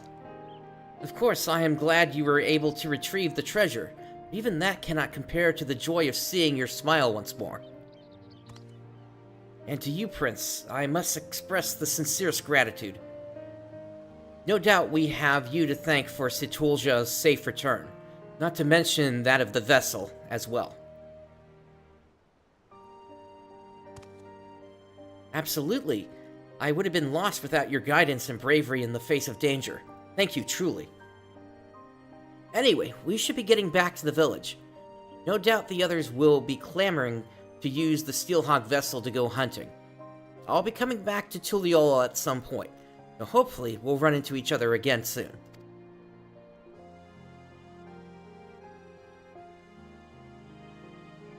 Until next time.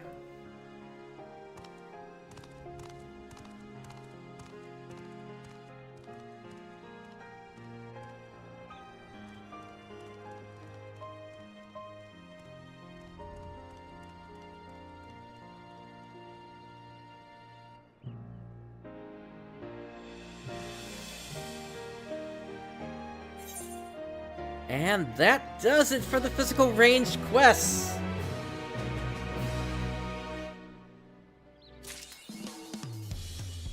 Some shields are made to be broken. Worth 5 achievement points. Alright, so with that, with all the role quests done, we now have one more quest series that we can take on, which is the finale to this whole sequence of role quests. To speak to Raul Majan.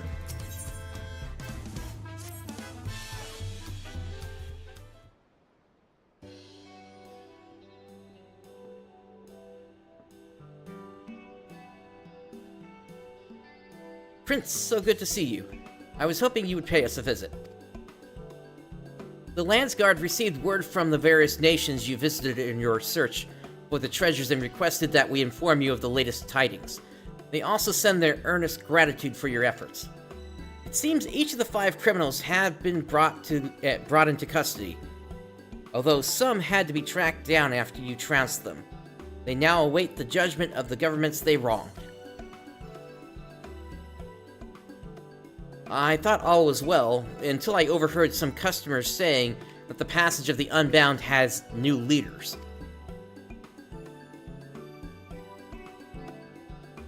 The shop was so busy that I couldn't find a chance to speak with them before they left, but I felt compelled to report what I heard to the Landsguard.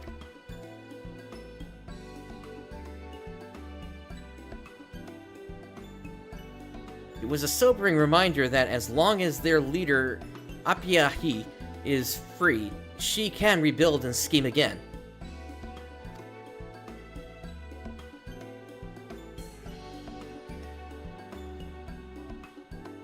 You must have learned about the organization's workings during your search.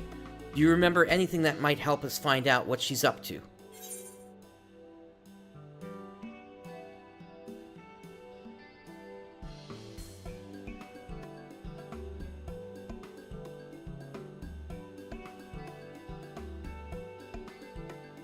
Yeah, we do know their funds were coming from Virazon. Where are they now? The Landsguard dug up some information that might be related. One of those apprehended said the Passage of the Unbound received their funds from a shady mercantile outfit located in Ul'dah. If Apiahi still has monetary means, it wouldn't take much to recruit new leaders for new schemes. Evil deeds come all too cheap.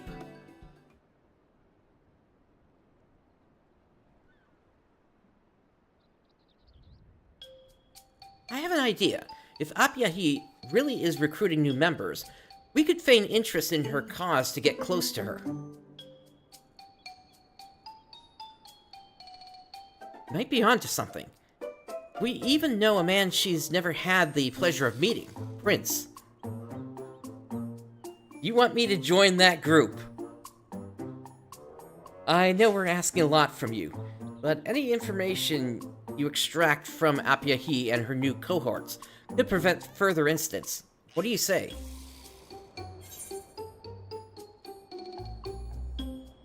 Desperate times, I suppose.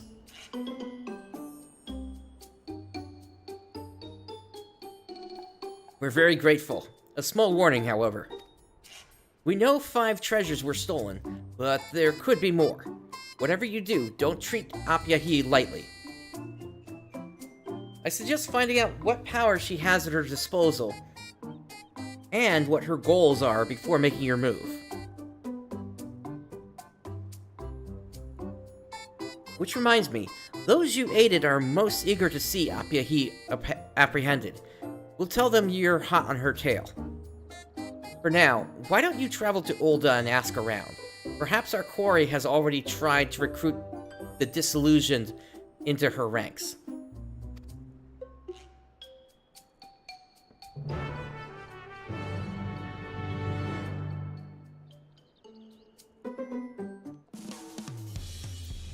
Alright, we are making our way over to Ul'dah.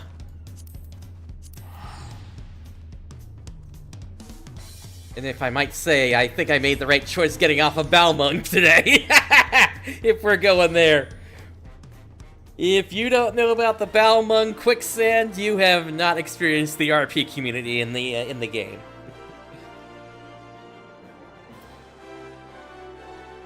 Alright, let's see where we're headed. So, looks like actually the other portion of town.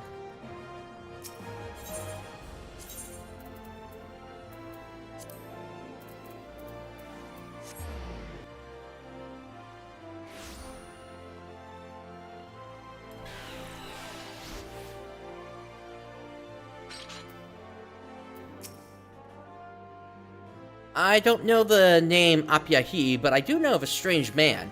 Each day, he stands aloof, staring at passersby with those dead eyes. Last I saw him, He was near the market board. Oh, it makes my stomach churn just to imagine he might still be there.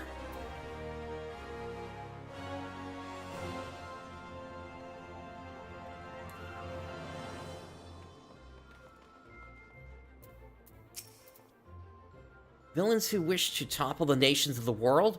I'm afraid I haven't heard of such a group. But there are no shortage of complaints about the Sultanate.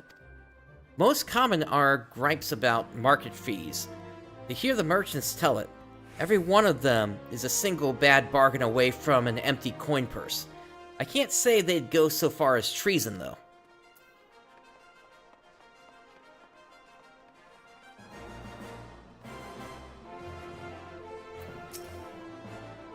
Shifty-eyed blokes? More shifty than usual, you mean? Well, just so happens a strange man tried to strike up a conversation with me not too long ago. Said he liked how eagerly I gave those bastards in the brass blades a piece of my mind. He invited me to a gathering of people who sought true freedom, as he put it. I didn't like the smell of it, hence you find me here. It seems a suspicious man has been recruiting disgruntled citizens for unknown purposes. Perhaps you can get his attention by showing how angry you are near the market boards.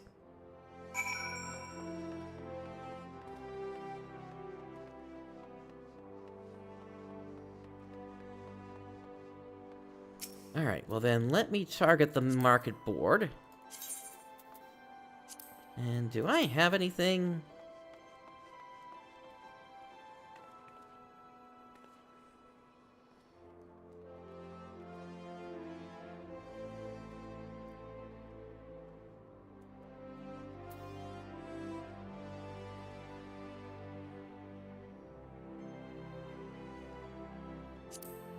We could fume. We could be furious. No. Great upset.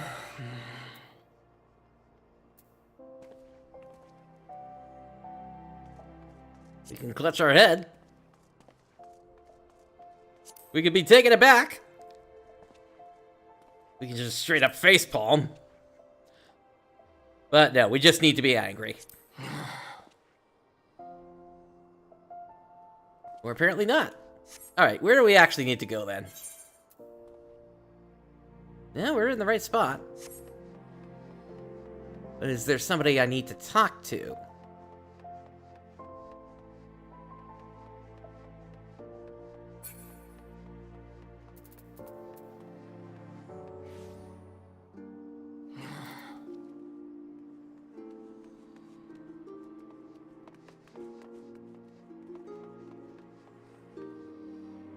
Or perhaps I just need to do it from right in this spot.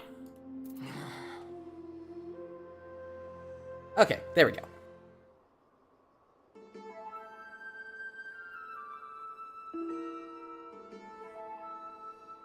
So many emotes you can get in this game.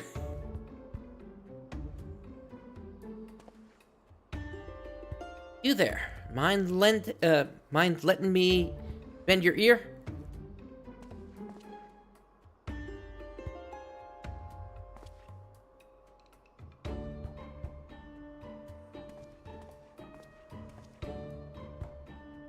I sense in you a kindred spirit, one who's tired of being trampled on by the high and mighty.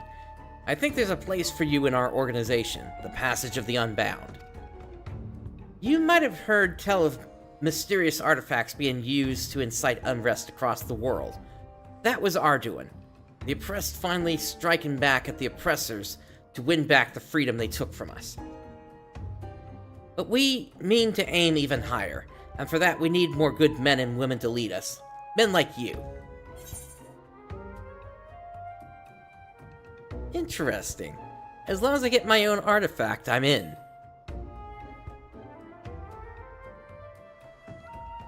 I like your gusto. Mayhap you have what it takes.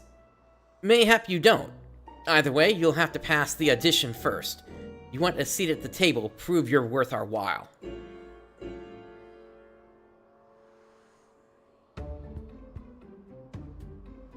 One of our own is standing by at the Gold Court. Show him this handbill, and he'll lead you to where you need to go.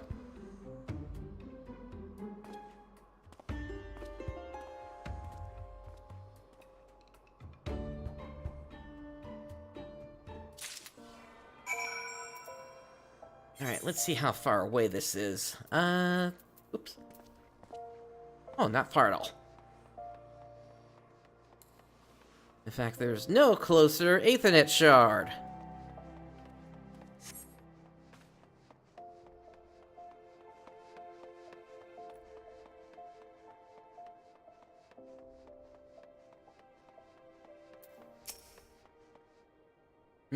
What do you want? Here, you can take this. A handbill written in a simple font which reads, "Are you frustrated with your lot in life? Tired of feeling the boot ever on your neck? Then join us and win back your freedom. We invite both seasoned villains and fledgling reprobates to attend our audition."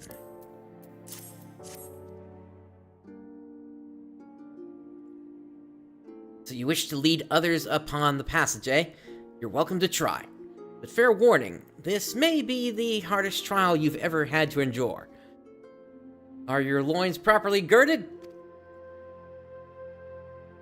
Then that enthusiasm will take you far. Now then, follow me.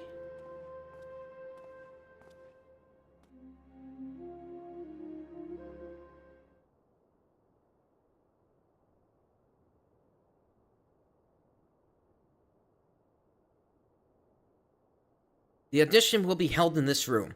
Even those with the blackest hearts have balked at what we put our potential leaders through. So I'll be listening to your progress with great interest.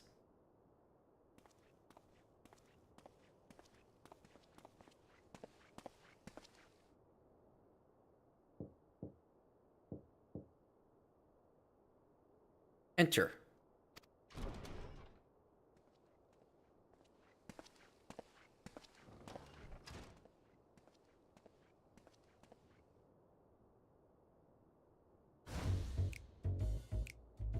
Can you hear it? The cry of a child too young to know fear.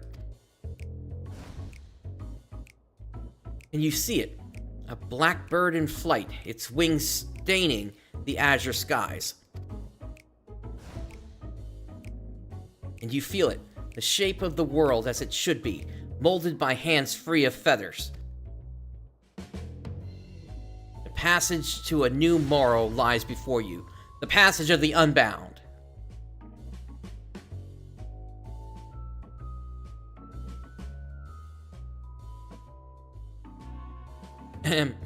And with that, let us begin the audition for our new round of leaders.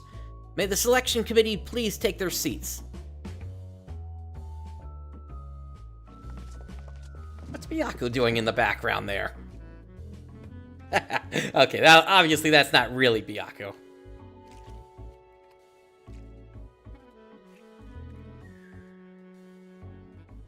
Okay, but maybe it's a statue, now that I see the one on the left.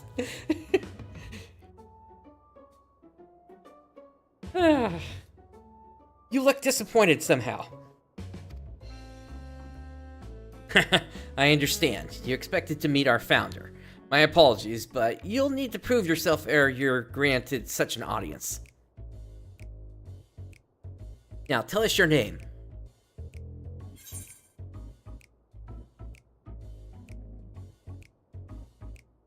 Yeah, I suppose this is something that probably should have been thought of beforehand.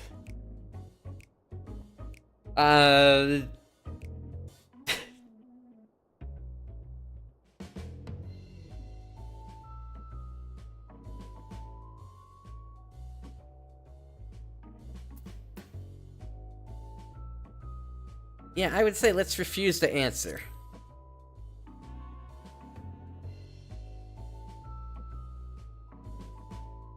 Well done. The passage of the Unbound works in the shadows, and our true name must remain hidden until their revelation can have the most dramatic impact. On to the next question. Why do you wish to join us? So this is really just a job interview.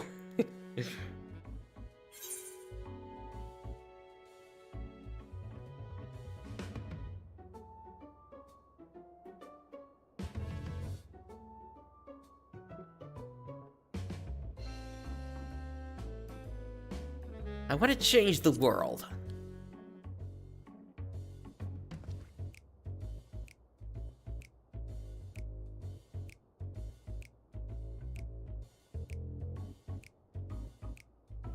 You truly desired that, you would have done something noteworthy by now. We would be ill-advised to recommend a novice for a position of leadership. Enough about your ambitions. What can you do?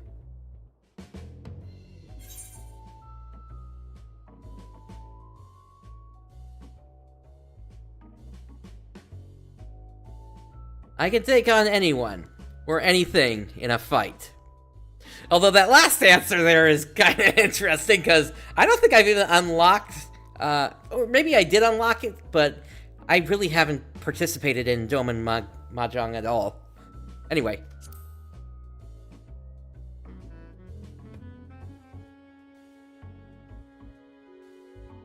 Anyone can fight.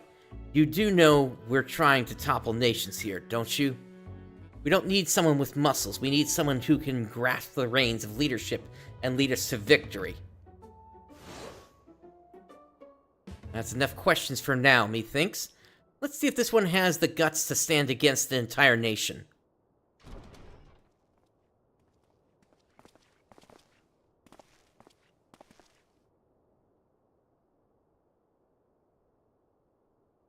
This traitorous cur sold us out to our enemies.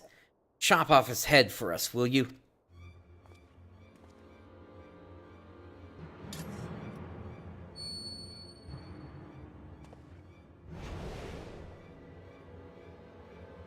Oh, what's wrong? Having second thoughts?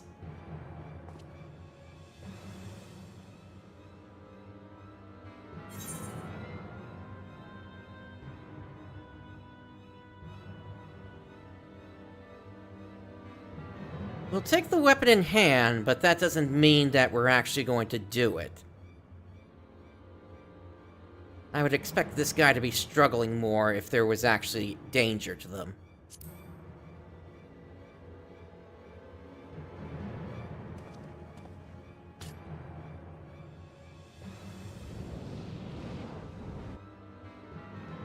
Oh my, look at those eyes. A killer's eyes. Well, I'm convinced. You can put that down now. This was all but a ruse, you see. Just as I thought.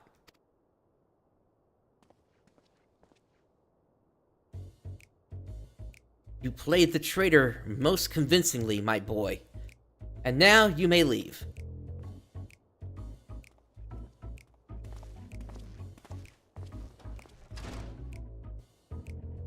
Let's see. Oh yes, your final task. Strike a pose that captures your essence. Go!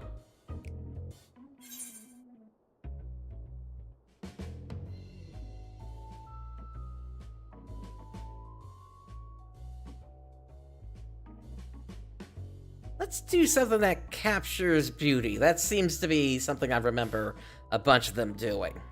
The prior leaders.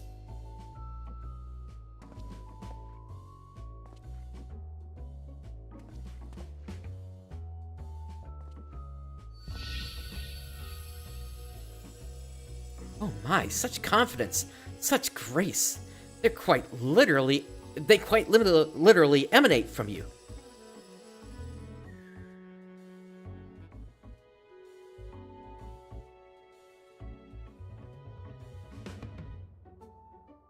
I believe we're ready to make our decision.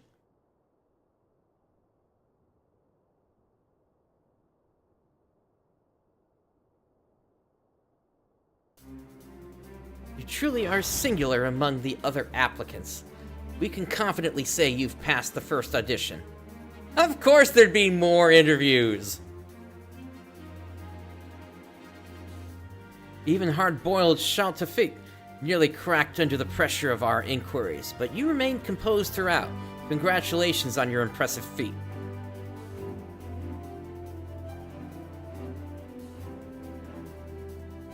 Our agent awaits without to guide you on to the next step.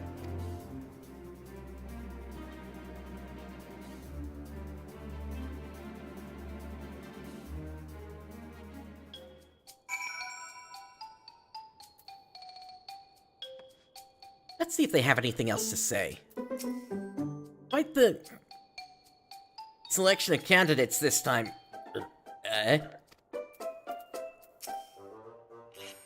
If you feel you've pulled the wool over our eyes, good. That just shows your capacity for villainy. Be proud of it. I can see in your eyes that you've been through more than I can imagine. Hold on to your anger, and use it to bring the tyrannical rulers down to earth. Once you leave the Hall of the Unbound, you will be unable to return.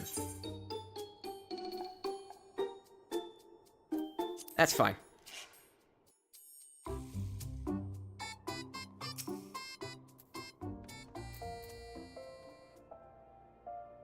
You thought we'd welcome you into the fold after a single audition?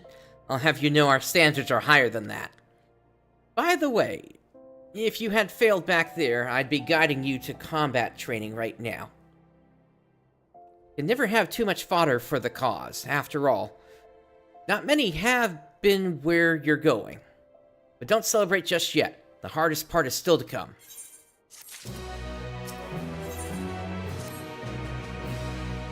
You must endure one final test, and seeing as how important it is, our founder will be conducting it herself. She was here a moment ago, but something compelled her to leave for the Sagoli Desert. Always has she followed the slightest whim. Show some initiative and find her among those massive dunes. Don't be intimidated. If you're truly meant to lead us, fate arranged this meeting long ago. To the Sagoli Desert.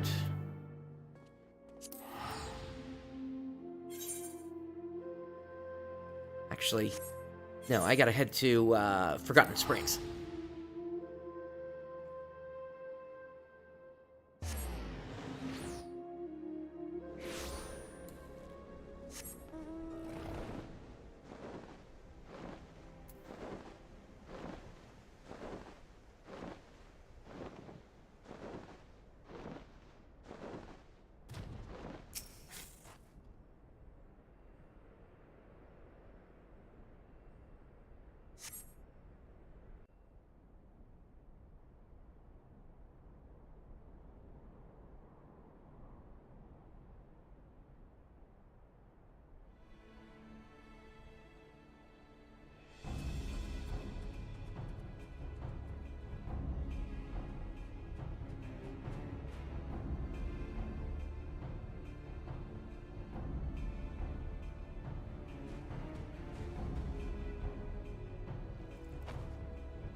Stop!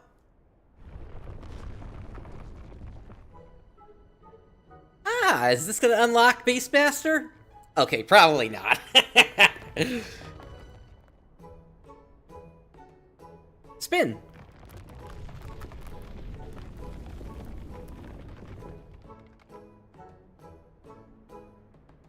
Now come.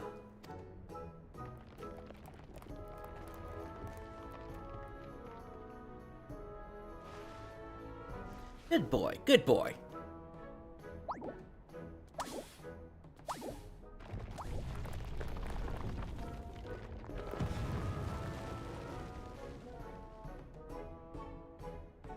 It works as well as I remembered. No beast is too great for the artifact's influence.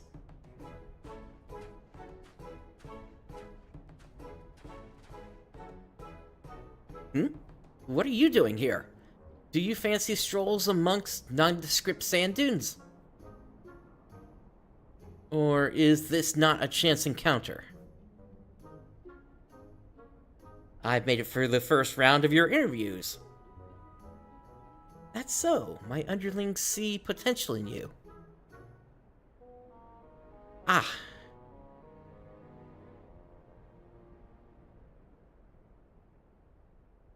Well then, let us proceed straight to introductions. Remember my name, the architect of the passage. Apiahi!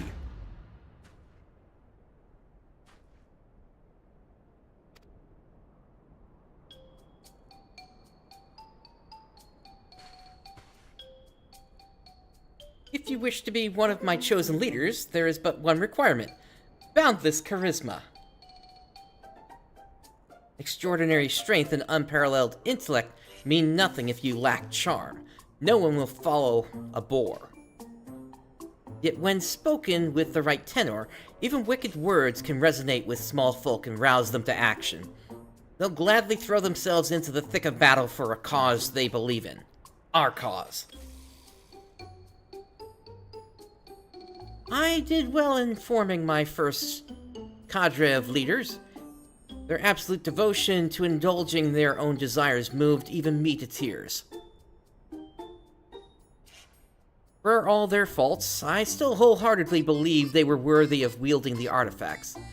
Make me believe the same about you, and I shall gladly take you under my wing.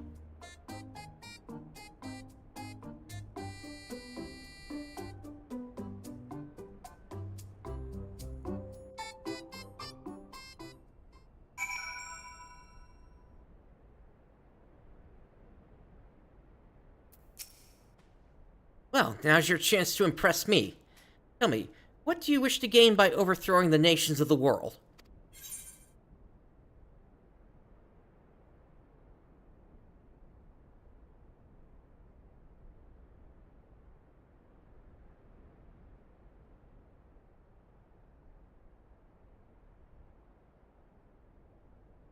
How about no answer? Listen well. Many a dream has died in silence. If you wish to see your desires realized, you must be bold in expressing them. As for me, I only want one thing: freedom. My village prospered amid nature unrestrained, while those in it were bound by the rules of society. Our roles were determined at birth. Some would hunt, some would weave, but none were allowed to follow their hearts. Obedience meant a life without hardship, yes, but I couldn't suffer the tasks I was burdened with. So in defiance of those stifling customs, I went into the forest to hunt, and returned to my village with a prey mightier than any had been caught before. For this, I was rewarded with exile. Yet my banishment was a blessing in disguise, for it helped me realize I could survive. I could thrive, unbound by rules. I also understood that many like-minded souls yet suffered under the subjugation of state. I resolved to become an example they could follow, to build the passage that would guide them to freedom. But enough about myself. There's something I wish to see. Follow me, but be wary of the beasts that infest these sands.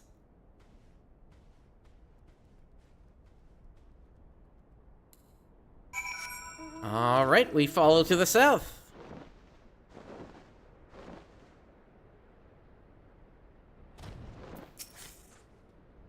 As I said, beasts abound in these parts. I could kill them myself, but this presents an opportunity. Let us commence the practical exam. Defeat these creatures by whatever means are at your disposal.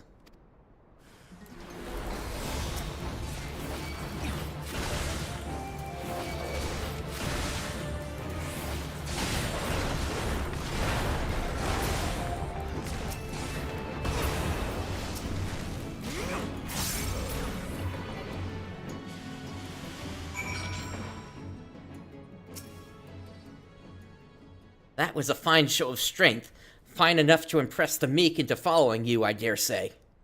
Very good. Now follow me. We are not far now.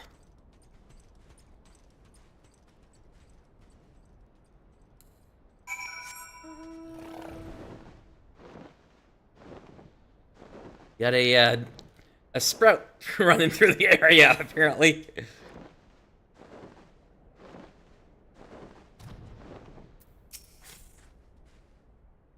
Here we are.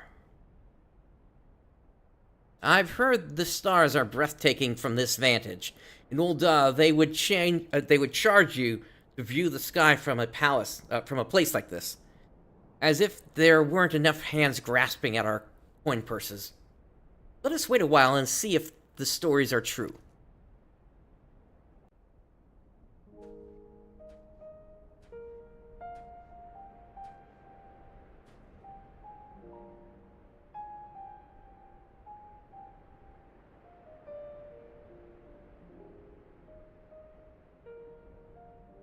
Indeed, it is every bit as beautiful as they say.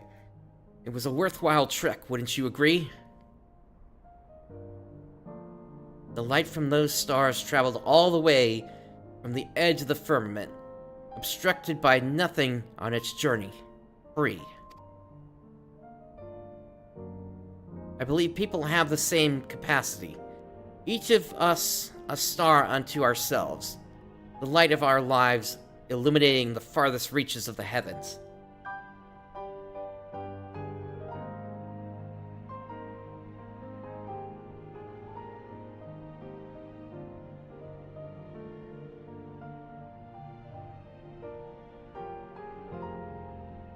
Ah, yes.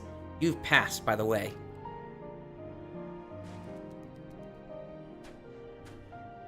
I knew I wanted you with me soon after our first meeting. Friends and allies gravitate toward you, don't they? I can tell. And so, to honor your induction into my inner circle, I shall award you with an artifact of power unequaled.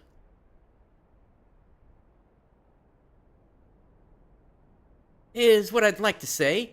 Unfortunately, my stock of magical objects has been much depleted as of late.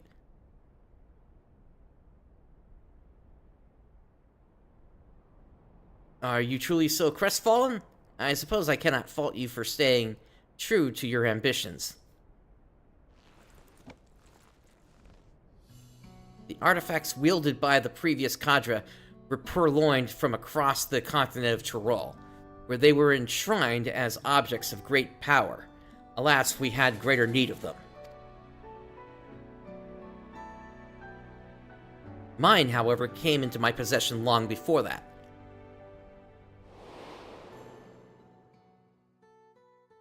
After I was exiled, I traveled the world to seek a place that was truly free.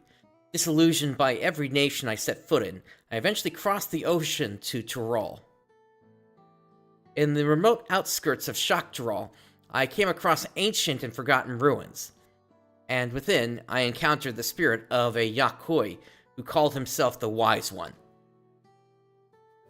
I asked the Wise One where I might find freedom, and he told me this story. Ahem.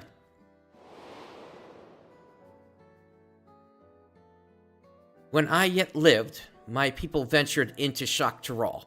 But before we could settle here, a terrible sickness struck, and one by one many lost their lives. I sought a way to conquer this affliction, crafting an instrument that could harness the powers of mighty beasts. Thus was the first treasure created. Alas, I was too late to save my brethren, yet I knew I could save others from our fate, and so I traveled across the land, bestowing the treasures upon struggling tribes. I wish to create a place where people bereft of a home can live as they wish. Such a treasure could help me realize this dream. Your conviction is plain to see. That is true. 5 treasures have I bequeathed. But there is one which remains sealed away. Its power is far too dangerous. My conviction means I can wield it responsibly. I beg you, bestow the treasure upon me.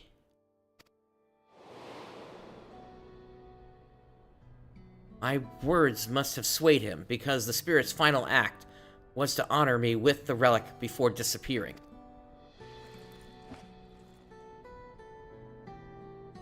I will use the power entrusted to me to shatter the rules that stifle us. That is why I created the Passage of the Unbound.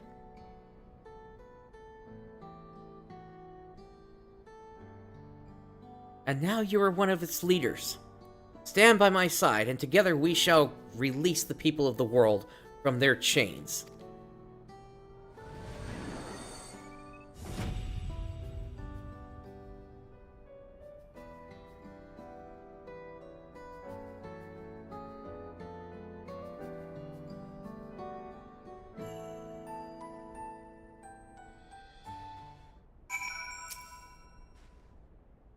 I did not initially intend to spend so much time in these wastes. Do ensure you master that pose I showed you. Although I've only recently invented it, I expect every member to be capable of striking it at a moment's notice. With that, I cordially welcome you to the Passage of the Unbound. And there is the emote that comes with that. You have learned the emote pose of the Unbound. Take a quick look at this thing here, shall we?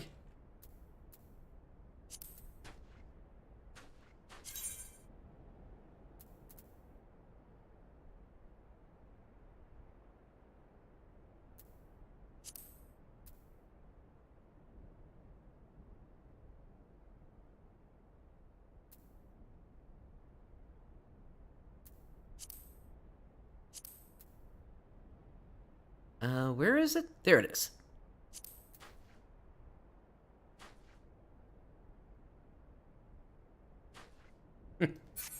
Alright. Now that the night sky has energized us, it is time to take action. Our goal is no less than to see every nation of the world crumble, yet we must start somewhere. I was struck by how much had changed during my most recent visit to Dawntrail, when I gathered the first group of my chosen leaders. At the time I encountered the Wise One, no ruler had united the continent under one banner. Uncertainty was in the air, but so was the scent of freedom. I had never seen a place quite like it. So much did it intrigue me, in fact, that I adopted a Shitona name for myself. Yet now the same freedom that I found so appealing is bound by the restrictions of the state. And each day that passes, those binds grow tighter. That is why our first course of action shall be to return Dawntrail to what it once was, to liberate it from the tyranny of Tuliolol. While my previous leaders were avatars of self-indulgence, they never quite grasped the concept of overthrowing a nation. It falls to us to set a precedent for future leaders to follow. Go to Dawntrail and get the lay of the land. Venture to Husatoi in Shaloni, and rendezvous with my enforcers at the local tavern. You may await further orders there.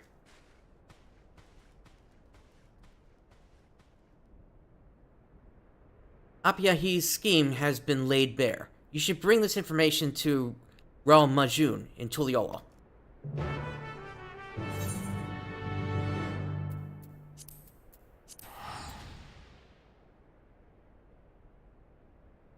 I mean, I would have said the vow of resolve, but okay.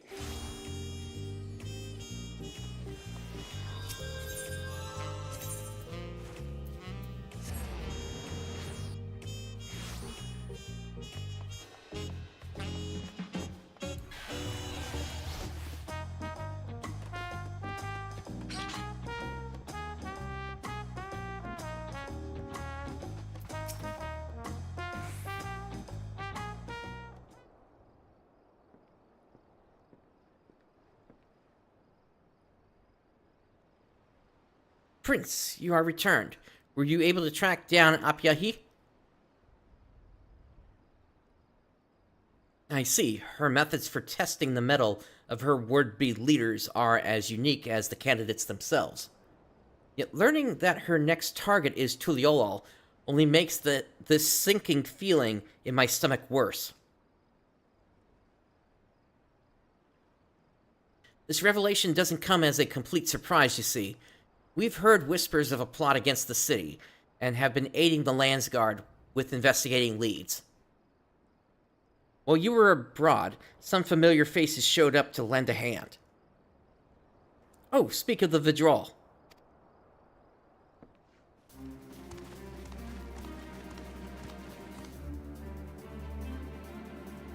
Hello, everyone.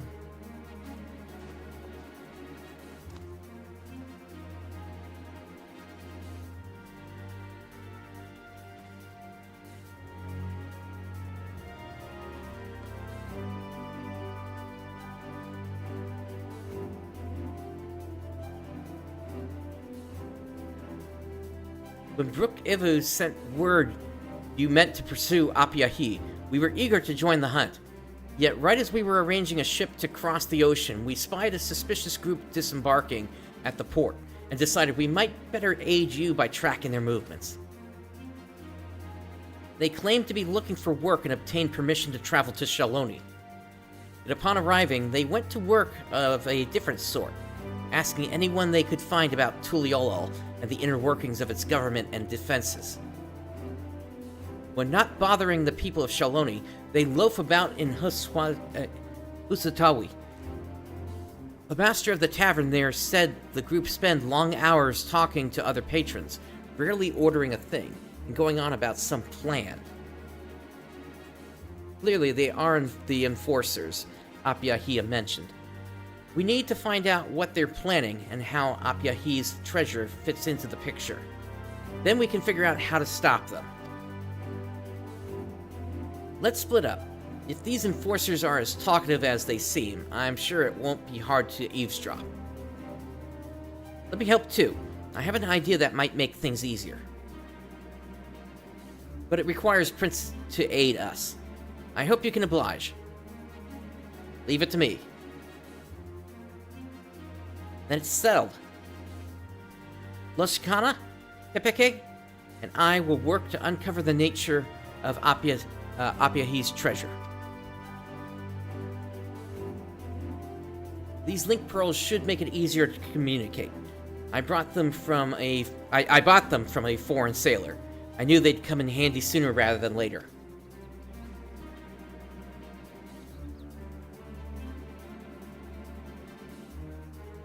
Alright, once we've discovered something, we'll meet you at the Aetherite Plaza in Husatawi.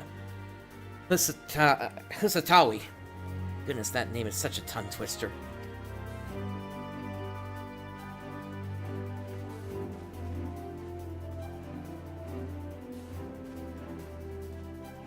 Now then, follow me and I'll tell you about this idea of mine.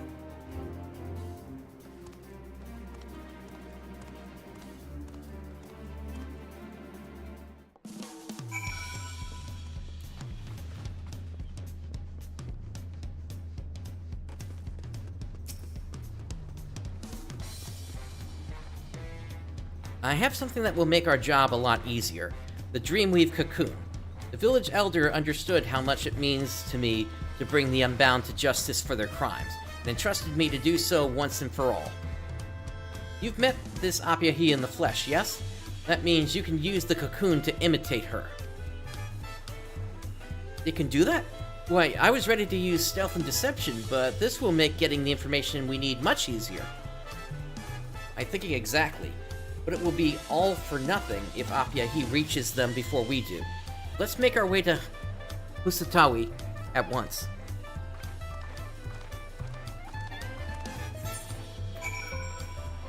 Alrighty.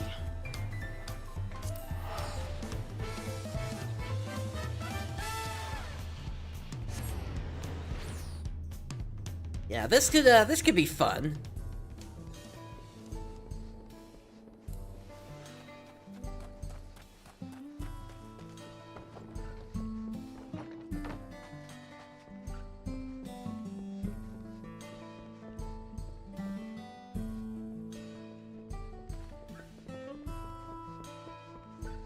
Maybe on the outside I need to go?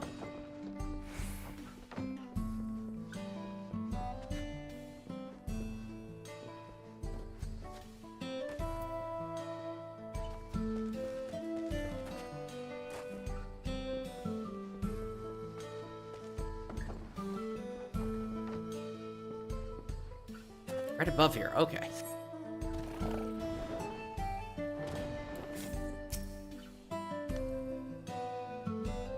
Take a peek inside and... I took a peek inside and saw a few rough-looking types who didn't sound Tirali gathered around one of the tables. Doubtless they're our targets. There's no one fitting Apyahi's description, so she probably hasn't arrived yet. This is our chance. We can hear everything from out here, so we'll keep watch in case Apyahi makes an appearance. If she does, we'll call you on the Link Pearl. Alright, Prince, take the Dreamweave Cocoon in hand and in your mind's eye envision that wicked woman. You'll be transfigured into Apyahi. You must remain transfigured in order to progress with the quest objectives. And don't move too far away.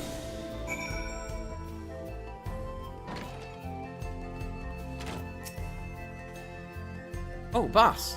Wait, you told us not to trust anyone, even yourself. If you are who I think you are, then do the pose.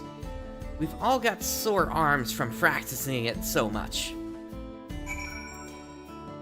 want a pose? I'll give you a pose.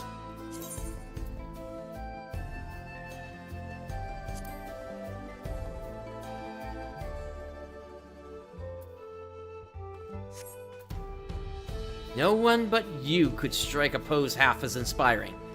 We've been waiting, boss.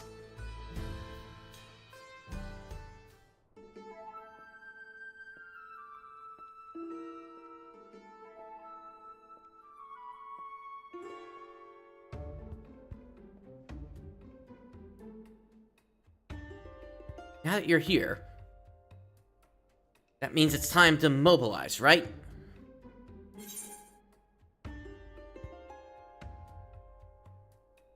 Have you done what I asked?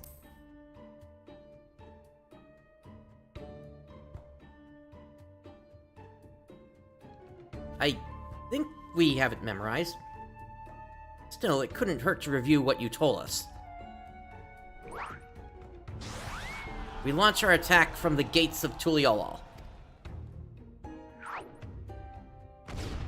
Cerulean barrels will blow it to bits in a fantastic explosion.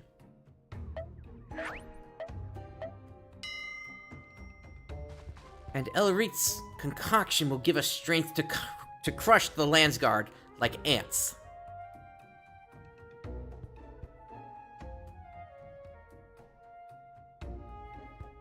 A simple plan for simple villains, don't you think? Keep pressing them for information, Prince.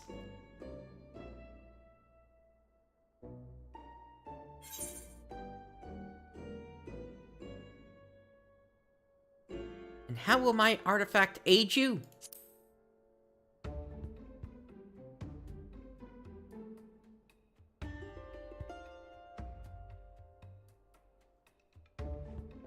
What'll you be having? Oh, bartender, I'm asking a drink.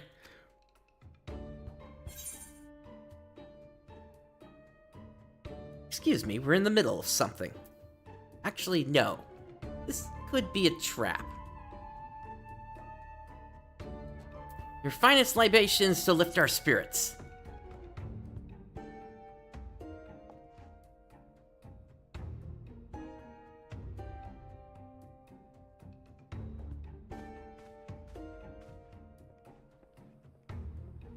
What? You're actually ordering something? You told us the free don't have to spend coin just to sit at a table.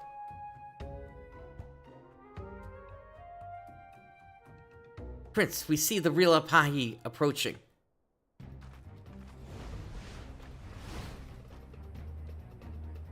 The Apiahi. We have to buy time. Keep the henchmen talking.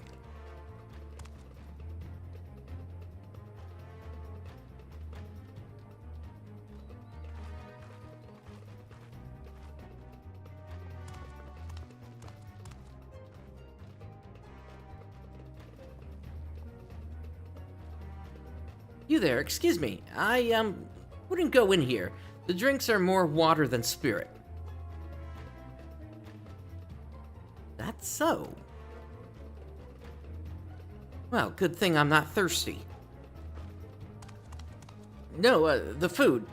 There's no food either. They've sold every last dish. What? And they have the gall to remain open? Greed run amok, indeed. Luckily, I wasn't planning on ordering anything. I'd rather die than become a paying customer. Have you no shame?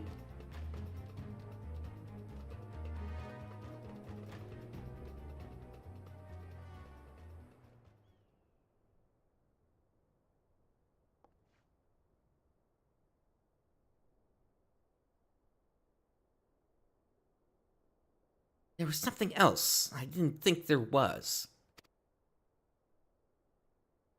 You were supposed to shore up our numbers, right?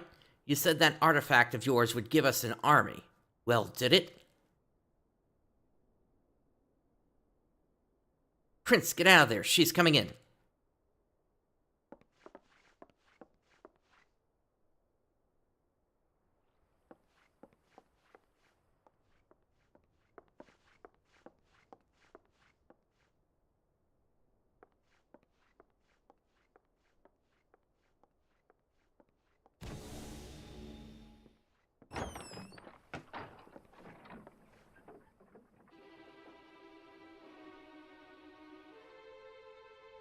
Oh, you're already here?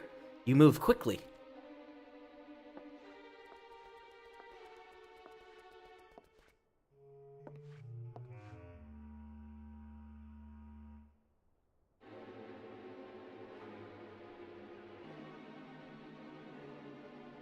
Well, that means we can get started all the sooner. Once Tuliolo succumbs to our wrath, together we shall celebrate the return of true liberty to Tyrol. Now, see to your preparations and then join us upstairs. We strike when I give the order.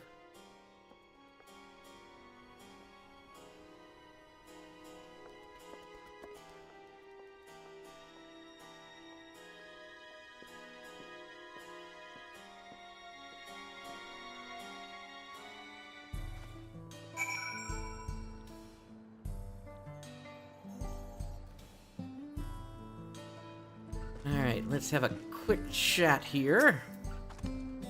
That was close. I don't know what would have happened if we were found out. We couldn't hear what you were saying while we were trying to distract Apyahi. Did you get anything we can use? That's great. Pentoa and the others have just arrived themselves. Let's go meet them.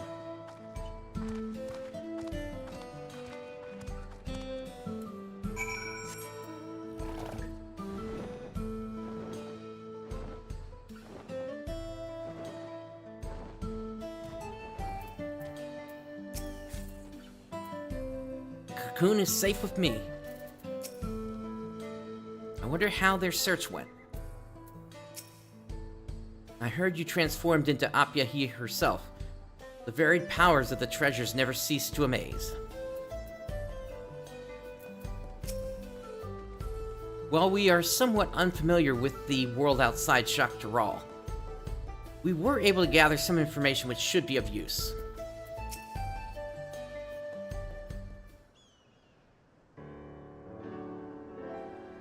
I heard you ran into Apyahi at the tavern. Tell us everything that happened.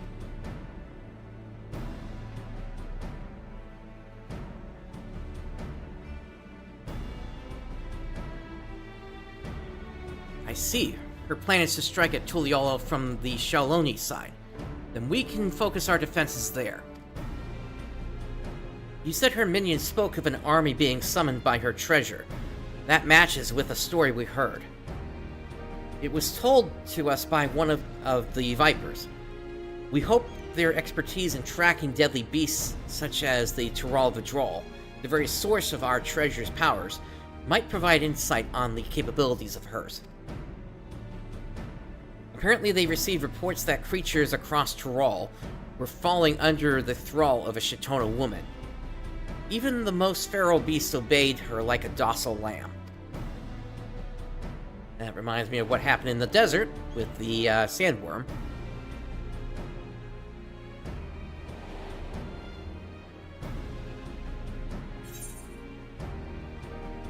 I saw Apyahi command a massive worm.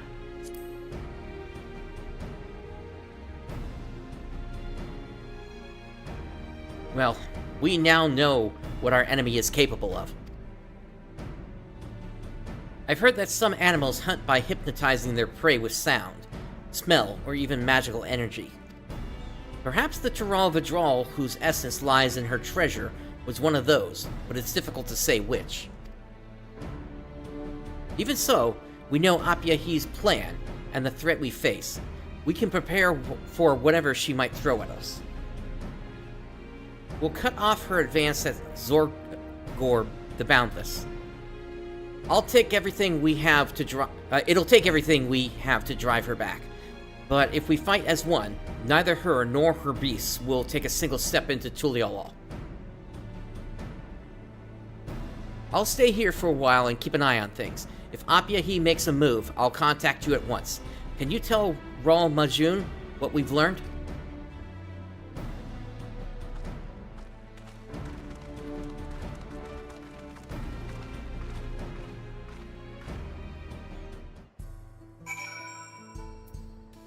That doesn't exactly seem like the wisest thing, given that I think she's expecting me back in that tavern very quickly here.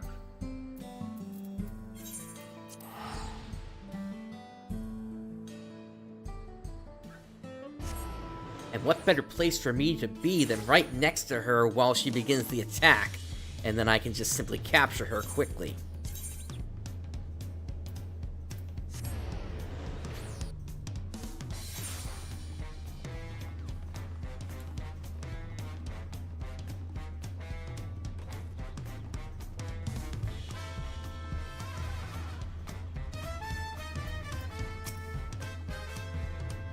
She's bringing an army of beasts to our doors? There's so little time to prepare. And if the treasure can bend ferocious beasts to its will, we must consider the possibility it can be used on people too. I'll bring this information to the Landsguard at once, that they might begin readying the city's defenses. I know neither you nor they will let a single citizen come to harm. This is it, Prince. With any luck, Apyahi and her cronies will soon be languishing in cells.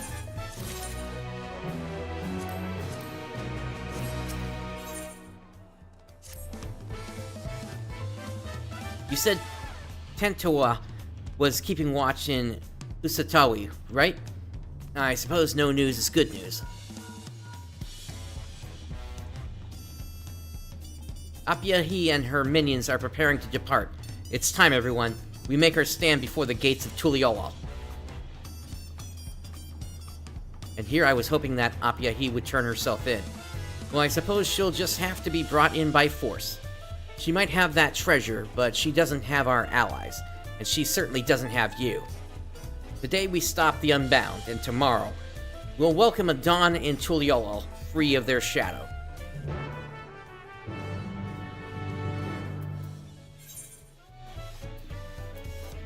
Yeah, again, I would think I would want to be next to her when this whole thing starts. But as soon as she sees her plan under action, I just knock her out. In fact, are they still in the tavern? Or I guess the saloon?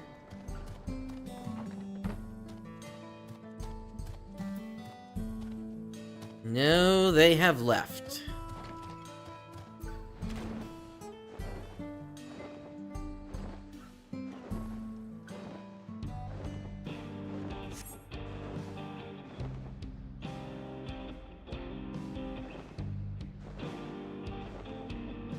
Oh, I see the telltale sign of a duty that calls.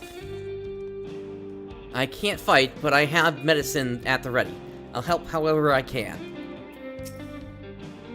I saw the Unbound leave Husatowi. They should be here any moment. If our guess about the treasure power is correct, this will not be an easy fight. My bow will aim true, I promise. Alright, well. In that case, let me have a snack here. Although the circumstances that brought us together were less than fortunate, I am confident that in the end, we'll be stronger for them. We won't allow the passage of the Unbound to wreak havoc on Tuliolol. Today, Apyahi and her ilk answer for their crimes. Your progress through the battle will be saved at certain points. Please note that if you enter battles associated with other quests or log out from the game, this progress will be lost. Let's do it!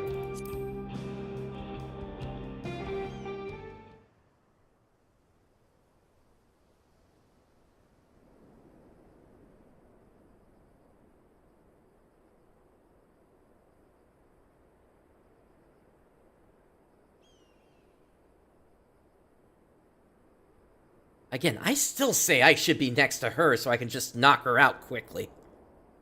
They're here.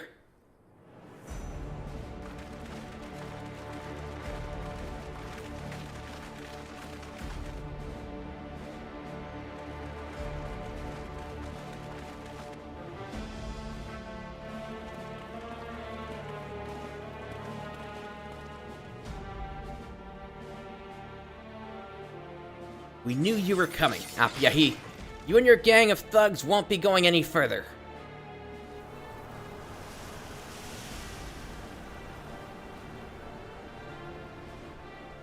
So, you've chosen to join the other sheep, have you? How disappointing.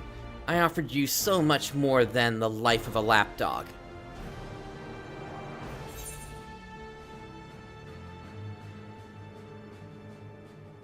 I never intended to fight by your side.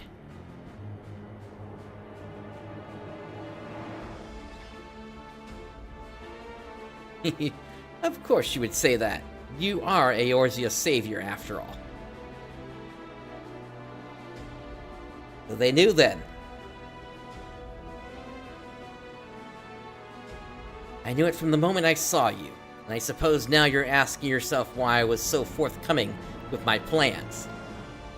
I wanted you to see what we fight for, realize the beauty of true freedom, and devote yourself to the pursuit of it as our ally. Alas,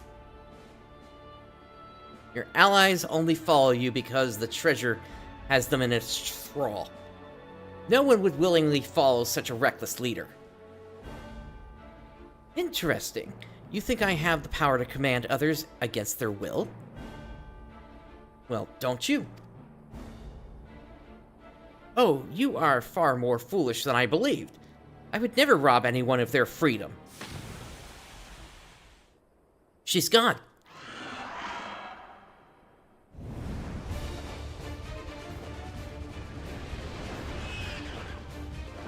Not gone. Here.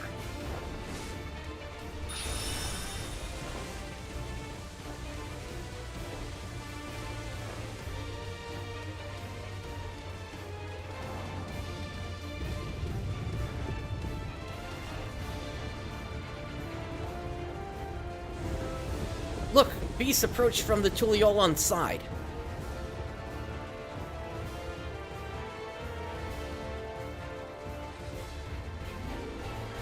But how? We committed too heavily to this side. Now she strikes at our blind spot. We must open the gate.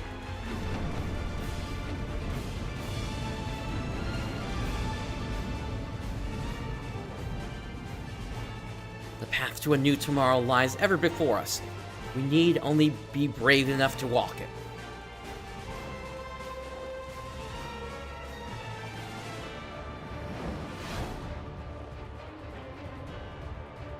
Leave this lot to us. You tend to the others.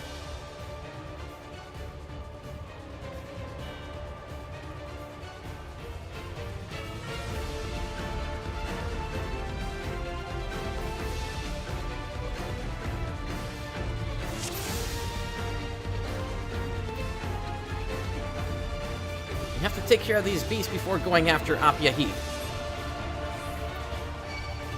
Over here, Prince.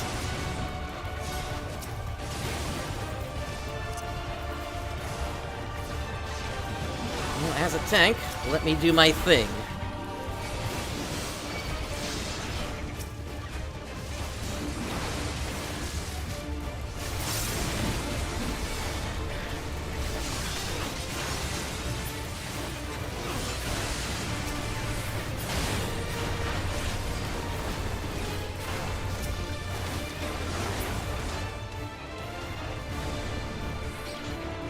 As I feared, my creatures cannot live up to the real thing.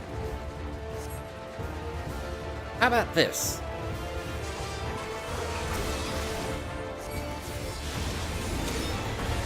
I feel like I'm on the steps of faith again.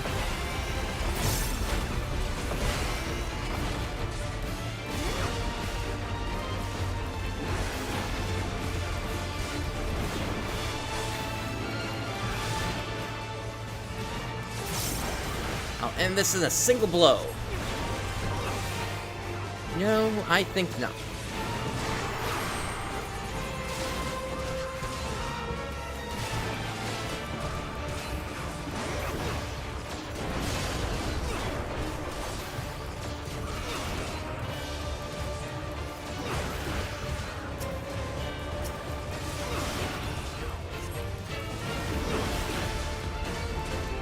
Leave this guys to me. The rest of you focus on the big one.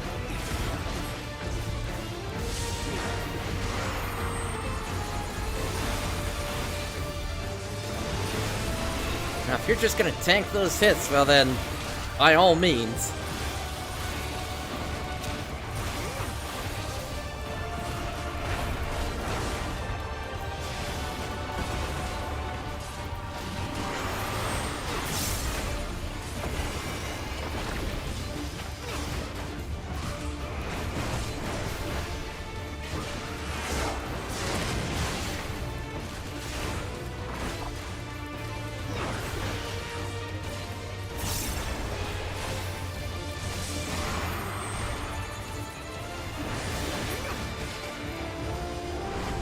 Tenacious lot, aren't you? Well, I suppose I wouldn't want you to fall too quickly.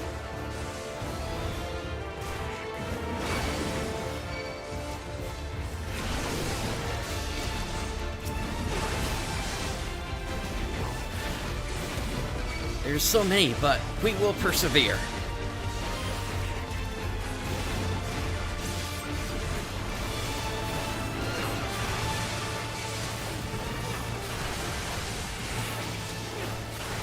Scheming, are we? Don't think I'll allow you to do as you please.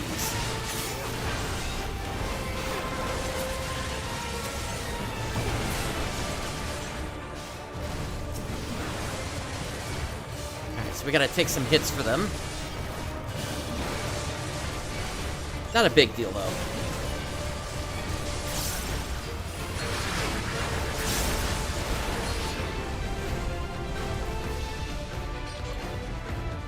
No, my poor, pitiful pets.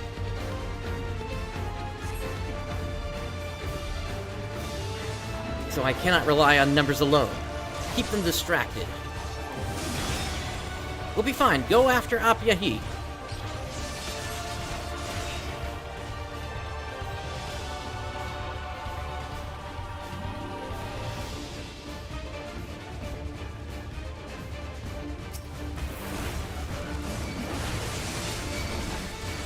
Might be in trouble. Something's a little different this time. Behold the fruits. These messages are going across too fast. Nice to finally get a chance to see the bridge. It just cut from Tulliola over to Shaloni.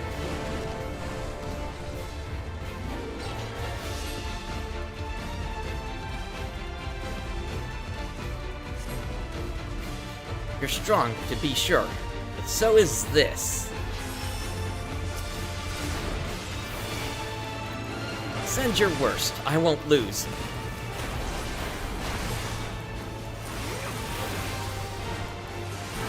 Don't hold back. My medicines will keep you upright. Limits are just more rules to be broken.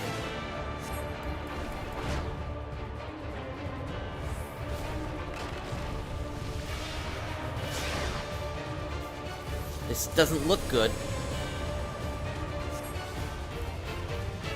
Worry not, get behind me and you'll be safe.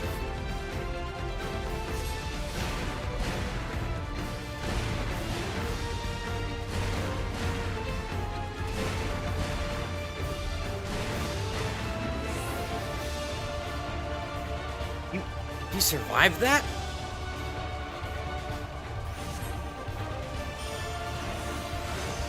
Even bugs squirm before they die. This time I'll finish things.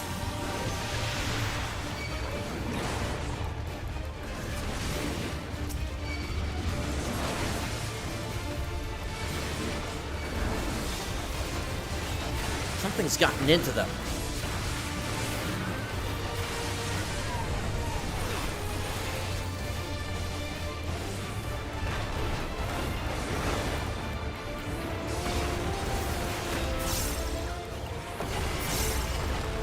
I admit, I may have underestimated you a lot.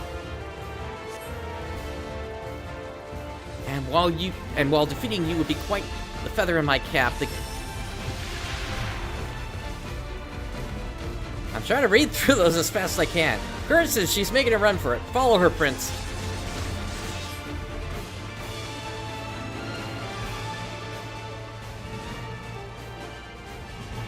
Doesn't even show the text in the chat log.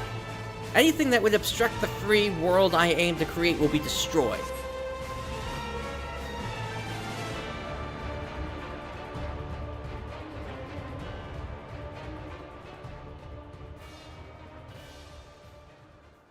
Why should you insist on being a thorn in my side?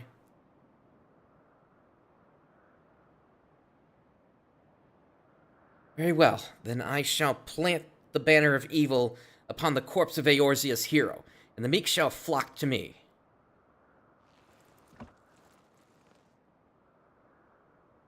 Make my fervent desire manifest. Grant me the power to seize undying freedom.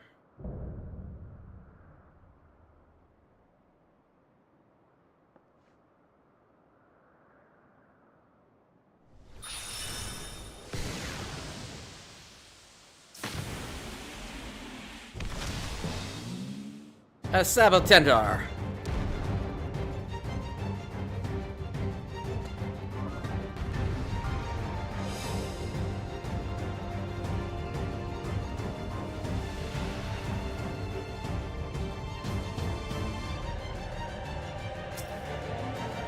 Or a Mycotender in this case. Go forth, my prickly punisher, and crush those who would bind us. My, but what is this sudden dreadful feeling? Perhaps I haven't been sleeping as well as late.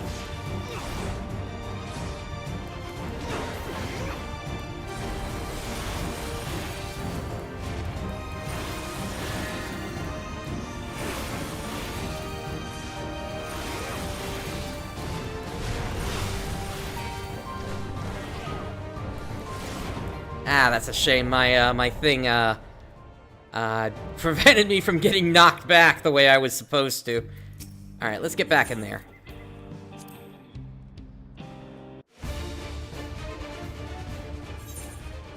Let's skip through this.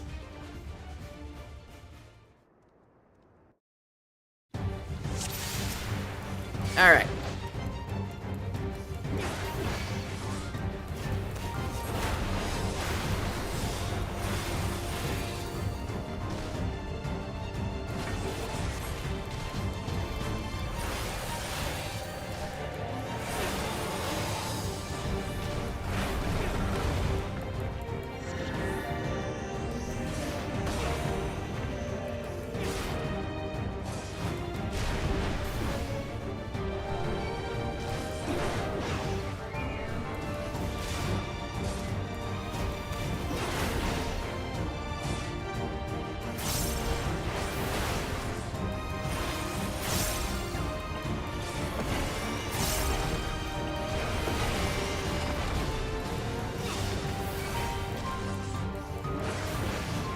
Yeah, this is looking better.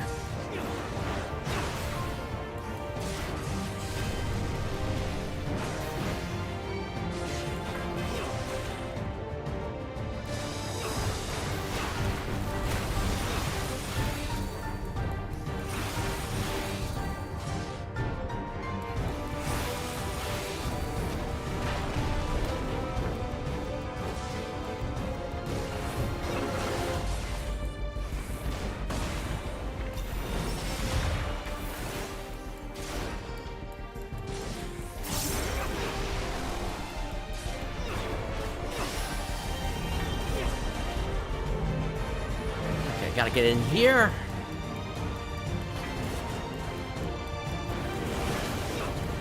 And we got Terra Flares. Or Exa Flares, rather.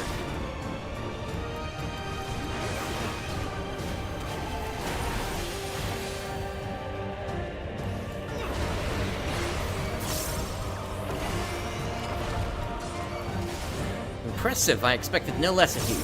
This farce ends here. Now, smash him to a pulp. Alright, somebody's gonna come in. Yep. I don't think so. So, you find comfort in fellowship. At least this will save me the trouble of killing you one by one. This is your moment, my pointy pugilist. It's getting even stronger. Prince, we're at your back. Together we repel the foul creature. Keep going, everyone.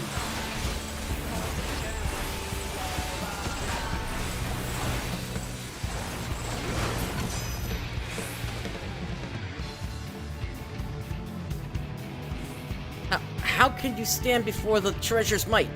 What are you? You know, a pope once said the same thing to me.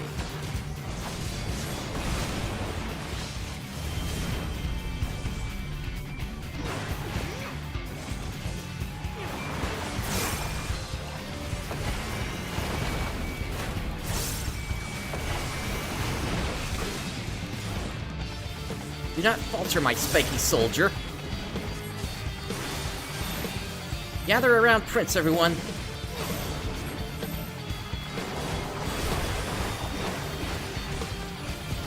Can you withstand this?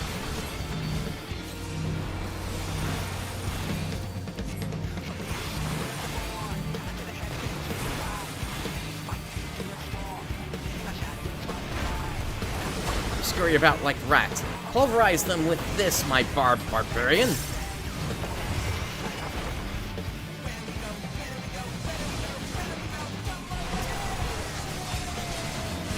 Poison.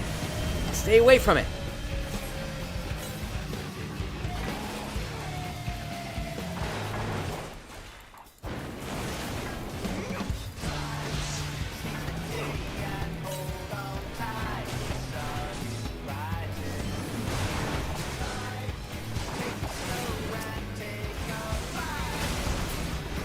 No, even my spiny savior has fallen.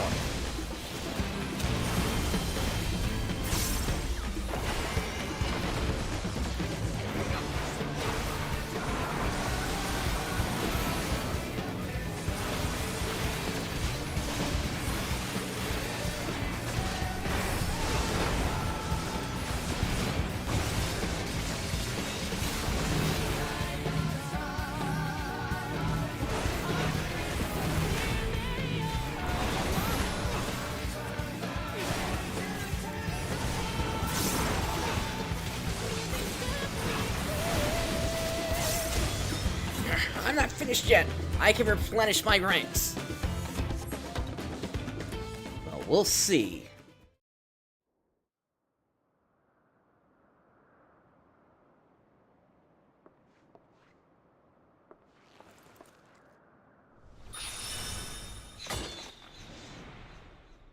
Nice shot.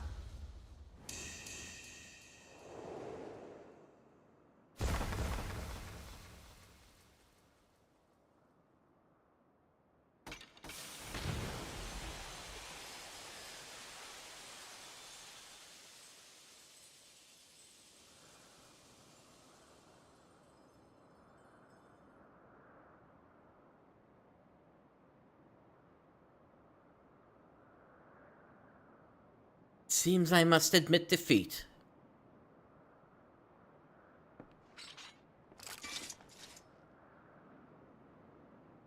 Yet know this, I do not believe the ideas for which I fought were misguided.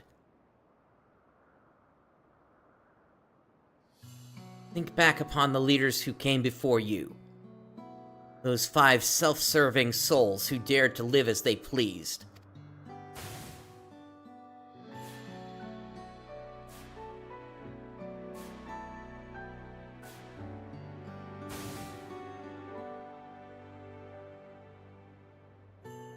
Each one the perfect image of liberty. Yet ultimate perfection cannot be achieved without ultimate power. That is why we fought, why we became villains, to tear down the world's nations and their stifling rules so that the voiceless may yet speak again. made you feel this way?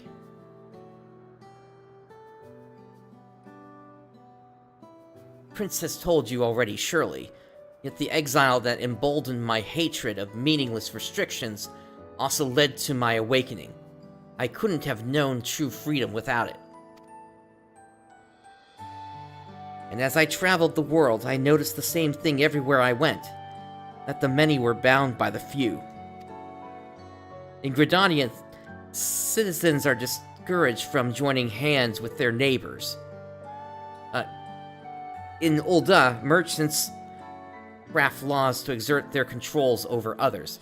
Even in Limsa Lominsa, once lawless pirates are made to bow to the state.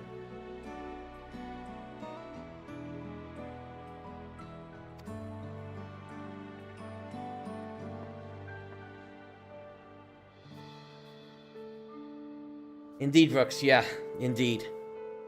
Need I say more?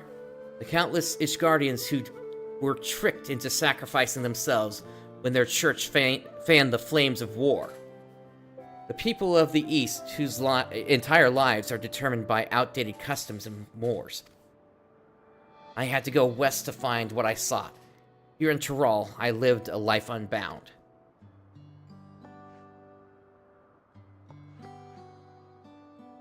Or so I thought.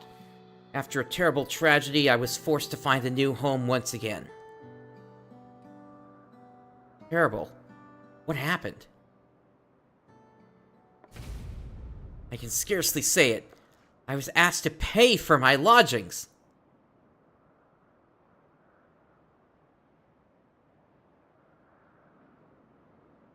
Okay then.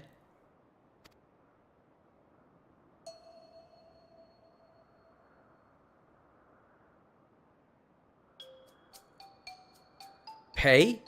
You mean you hadn't been paying all along? Why should I have to trade coin for a roof over my head? In my village, charging for something so essential was unthinkable. So long as one followed the rules, that is. For the first time since my exile, I questioned my path.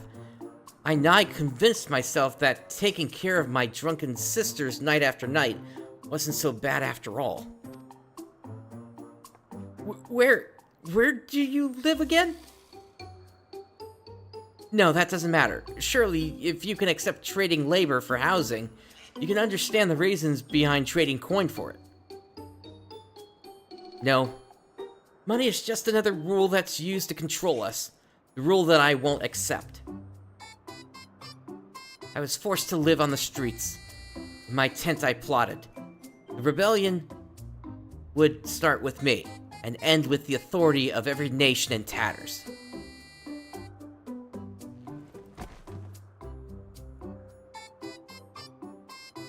Yet one day, after long hours of sowing discontent, I returned to find my tent gone. In its place stood a sign that said, "No vagrancy."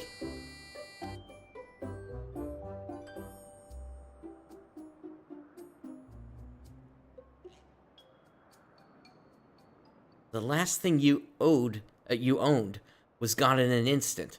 That can't have been easy. I can understand your perspective, Apyahi, but a world where everyone did what they pleased would soon fall to chaos. Laws are the only thing which keep us from that. And I know firsthand what it's like to be bound by old rules. Rules whose purposes are sometimes baffling. But you don't have to follow them blindly. If you're dissatisfied, you can work to change them. What you speak of, Apyahi, is not freedom. It is self-indulgence.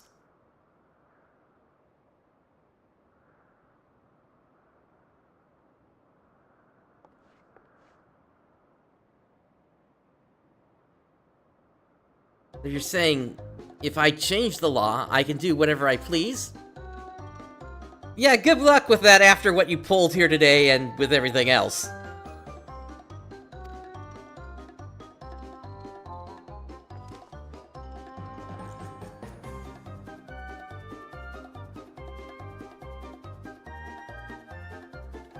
Not a word got through to her. Talking anymore would be just a waste of breath. It's time to put her in chains. This is all you're doing, isn't it? It's time you join the rest of your minions.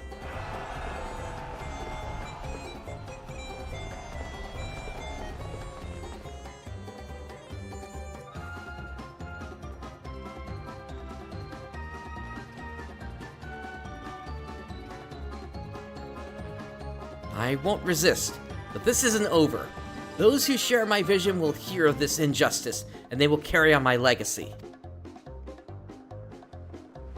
The passage of the Unbound shall remain open forevermore.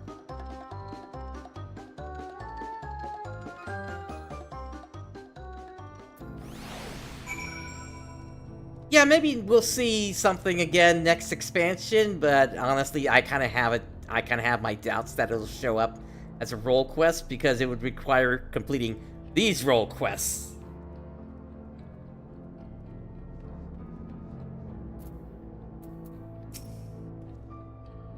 Freedom that harms others is no freedom at all. Living in a society has its challenges, but it allows us to support each other as a group.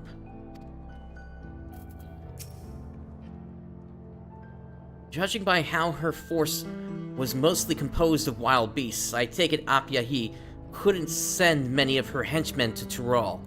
Perhaps Virazon's resources have finally run dry.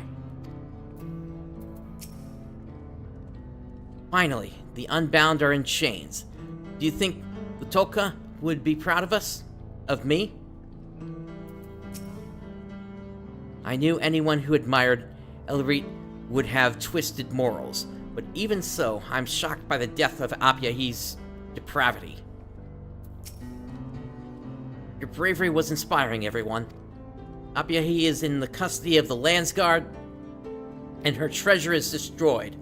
Without their leader and secret weapon, the Unbound may well and truly be finished.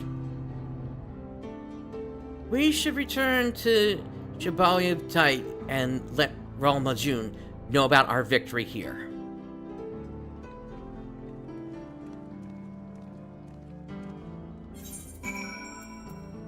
Back to Tuliolo we go.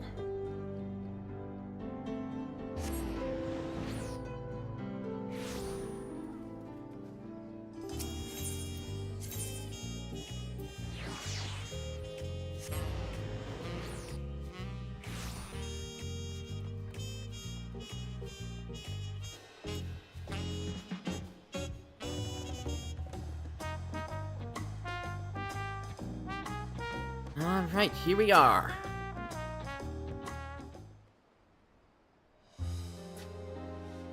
I heard all about your battle with the passage of the Unbound.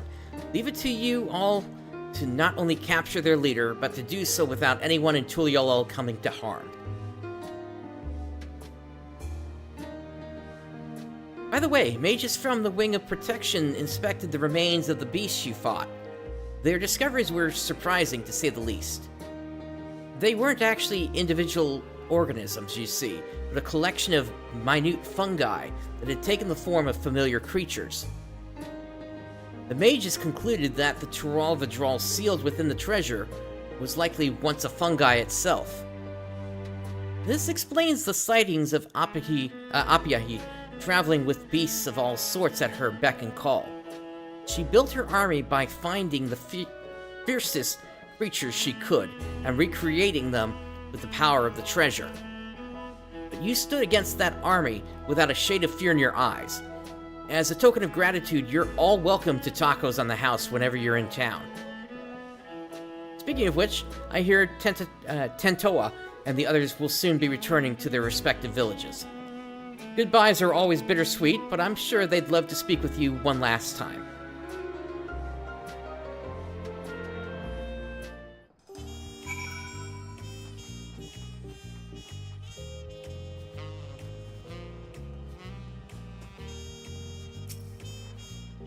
This short time together with you has reminded me of Wislam and Zirig. I wonder how they fare. Perhaps I'll write to them a letter and find out. It seems my parents fell in love with the tacos here while they awaited my return from Thavnair. I'm sure they'd be happy if I brought some home with me. Every time I come to Shibralyutai, I'm amazed by all the different kinds of people gathered around its table. I wish there was a place like this in my village. I want to spend some time in Tuliolo's markets before I return home. I've been thinking a spare pair of spectacles might be a prudent purchase. I neglected to mention this earlier, but I was able to convince everyone back home to stop relying on the cradle. My sleepless days are over, but I've been busier than ever. I've looked to Ishgard's Knights for inspiration on how to build solidarity among the villagers. We train together and take turns on watch, among other things.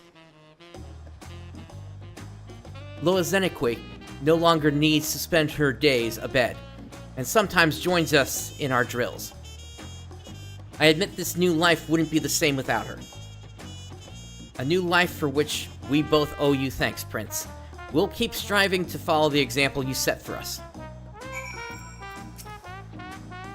My people have accepted the fact that we cannot always rely upon the heart sting, and even now train to build our natural resistance to various toxins. It took some time to figure out the right amounts to use, and I admit there were some close calls, but luckily the heart sting was at our disposal.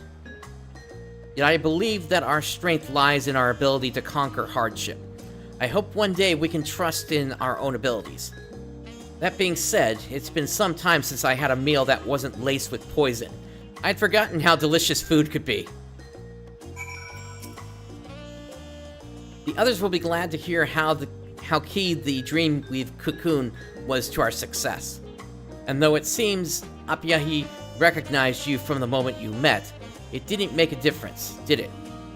It just reaffirms for me that you've more than earned your renown as a hero. I still aspire to become a hunter worthy of the Tekka's legacy, and I know it will take a lot of time and a lot of hard work. For now, I'll focus on keeping my village safe, but I won't stop there. Keep your ears to the ground, Prince, for someday you might hear tales of Kiyuki, a hunter true.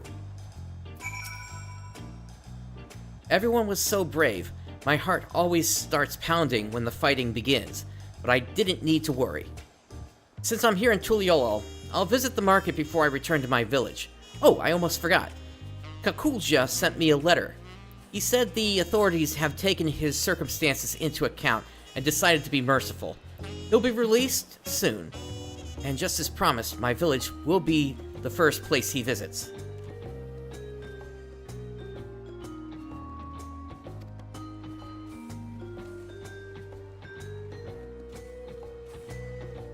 Brooks, I would say they're kind of short but sweet in the end. The way to kind of think of them is, rather than it being one really long journey, as the MSQ is, each of the tales is just a small outing that you can enjoy really quickly to get to the start and then see the end of. But you do get rewarded for also seeing all these adventures through to the end, because that's what brought up this final chapter of the sequence. This is how role quests have always been. They're basically smaller stories, so it's a little unfair to kind of rate them together, but I would say, despite the issues that others have had with the MSQ, I didn't have so many as others did, and I believe it's because I put myself in the right mindset. That basically I was serving as one of Yuna's guardians in this capacity to Wook Lamont. The story really wasn't mine to have, at least in the first half of the MSQ. Now, Wook Lamont staying on and helping in the second part of things, Yeah, there were moments where probably Wooklamont should have butted out, but at least now in the patch cycle, she's at least starting to come around a little bit, and more things are more focused on me, especially with what's happening now in Alexandria. But if I was to take the start of the expansion MSQ only versus this, I would say I still like the MSQ a little bit more than the role quests. You do still get that reward at the end, like I said, of having the extra chapter. But the MSQ, yeah, it could have been told a little bit more differently, a little better perhaps. But I think it was still a fun romp, regardless. Everyone's looking forward to greeting him with open arms. If Kakulja agrees to be our protector, then we can come to Tuliolo more often.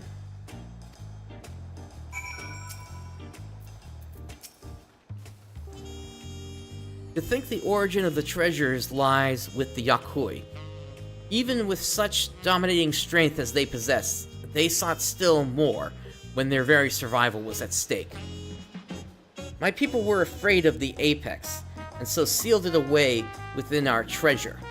But over time, the treasure became as feared as the beast within it. Thus, we never considered using it as a tool to aid us. I've been training hard, and I hope that someday I can help my people view the treasure from a new perspective. It might take a while, but we'll get there. I'm already stronger than the last time we met, right? You don't have to answer, but trust me when I tell you we won't take the easy road like Virazon. Every bit of progress we'll earn through hard work. On that note, as much as I'd like to stay, I suppose we all have homes waiting to return to us. Let us say our farewells to Bukavu and Rol Maju.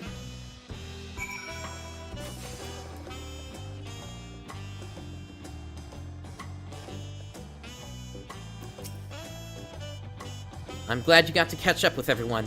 Shall we bring this party to a close then?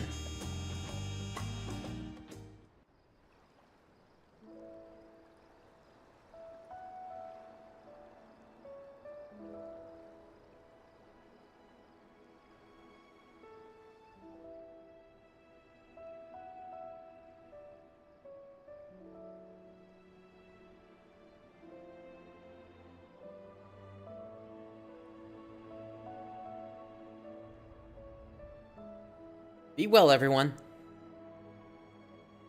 I'll bring Lowenzen such a tongue twister of a name. Lowenzenikwe next time. I want her to meet the people who helped us. Stop by my village if you're ever in the region. I'll treat you to freshly hunted boar. Everyone get home safely. We'll meet again soon. I hope I was able to pay back the debt I owe you, if only a little. If you ever need help again, you know how to reach me.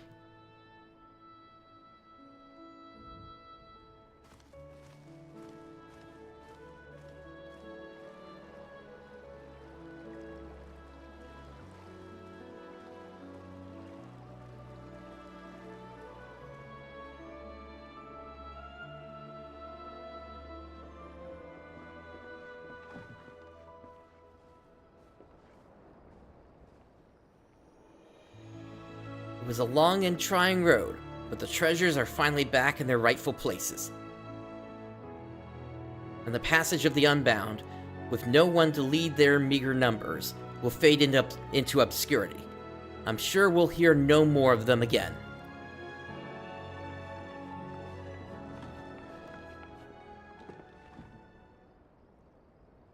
Here's to peace in Tuliolol.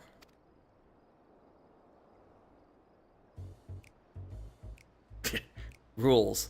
Basic social considerations. Who needs them? Those pathetic bastards don't even see the yokes around their necks. Did you see how nobly Apiahi fought? As long as I can remember that sight, I'll never turn away from the path she showed us. It's up to us to continue what she started. We don't need those artifacts to bring down nations. We'll find a whole new kind of weapon. The passage of the Unbound shall remain ever open, and we'll be there to guide others upon it.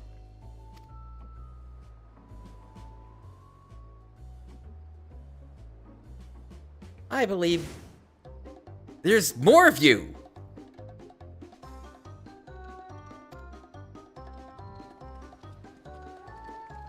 Criminals! Over here!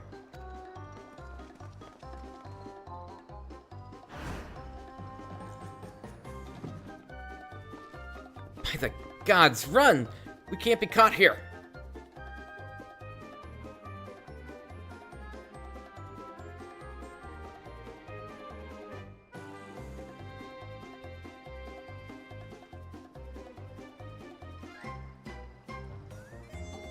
No, this is just a Benny Hill moment, isn't it?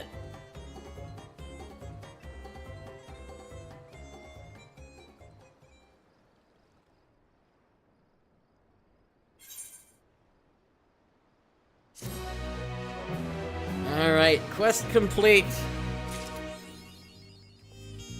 A passage rebound worth 10 achievement points.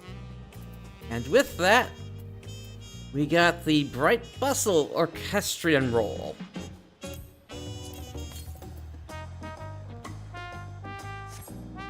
Alright, so that brings an end to the Disciple of War and Magic role quests. Of course, there's still other stuff for us to do.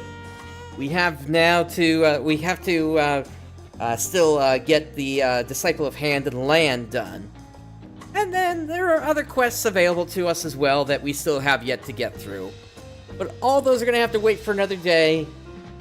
With all that said, thank you for joining me today. This is PrinceBrightstar signing off. I'll catch you next time. If not later this weekend, then next week with the Occult Crescent. See you then.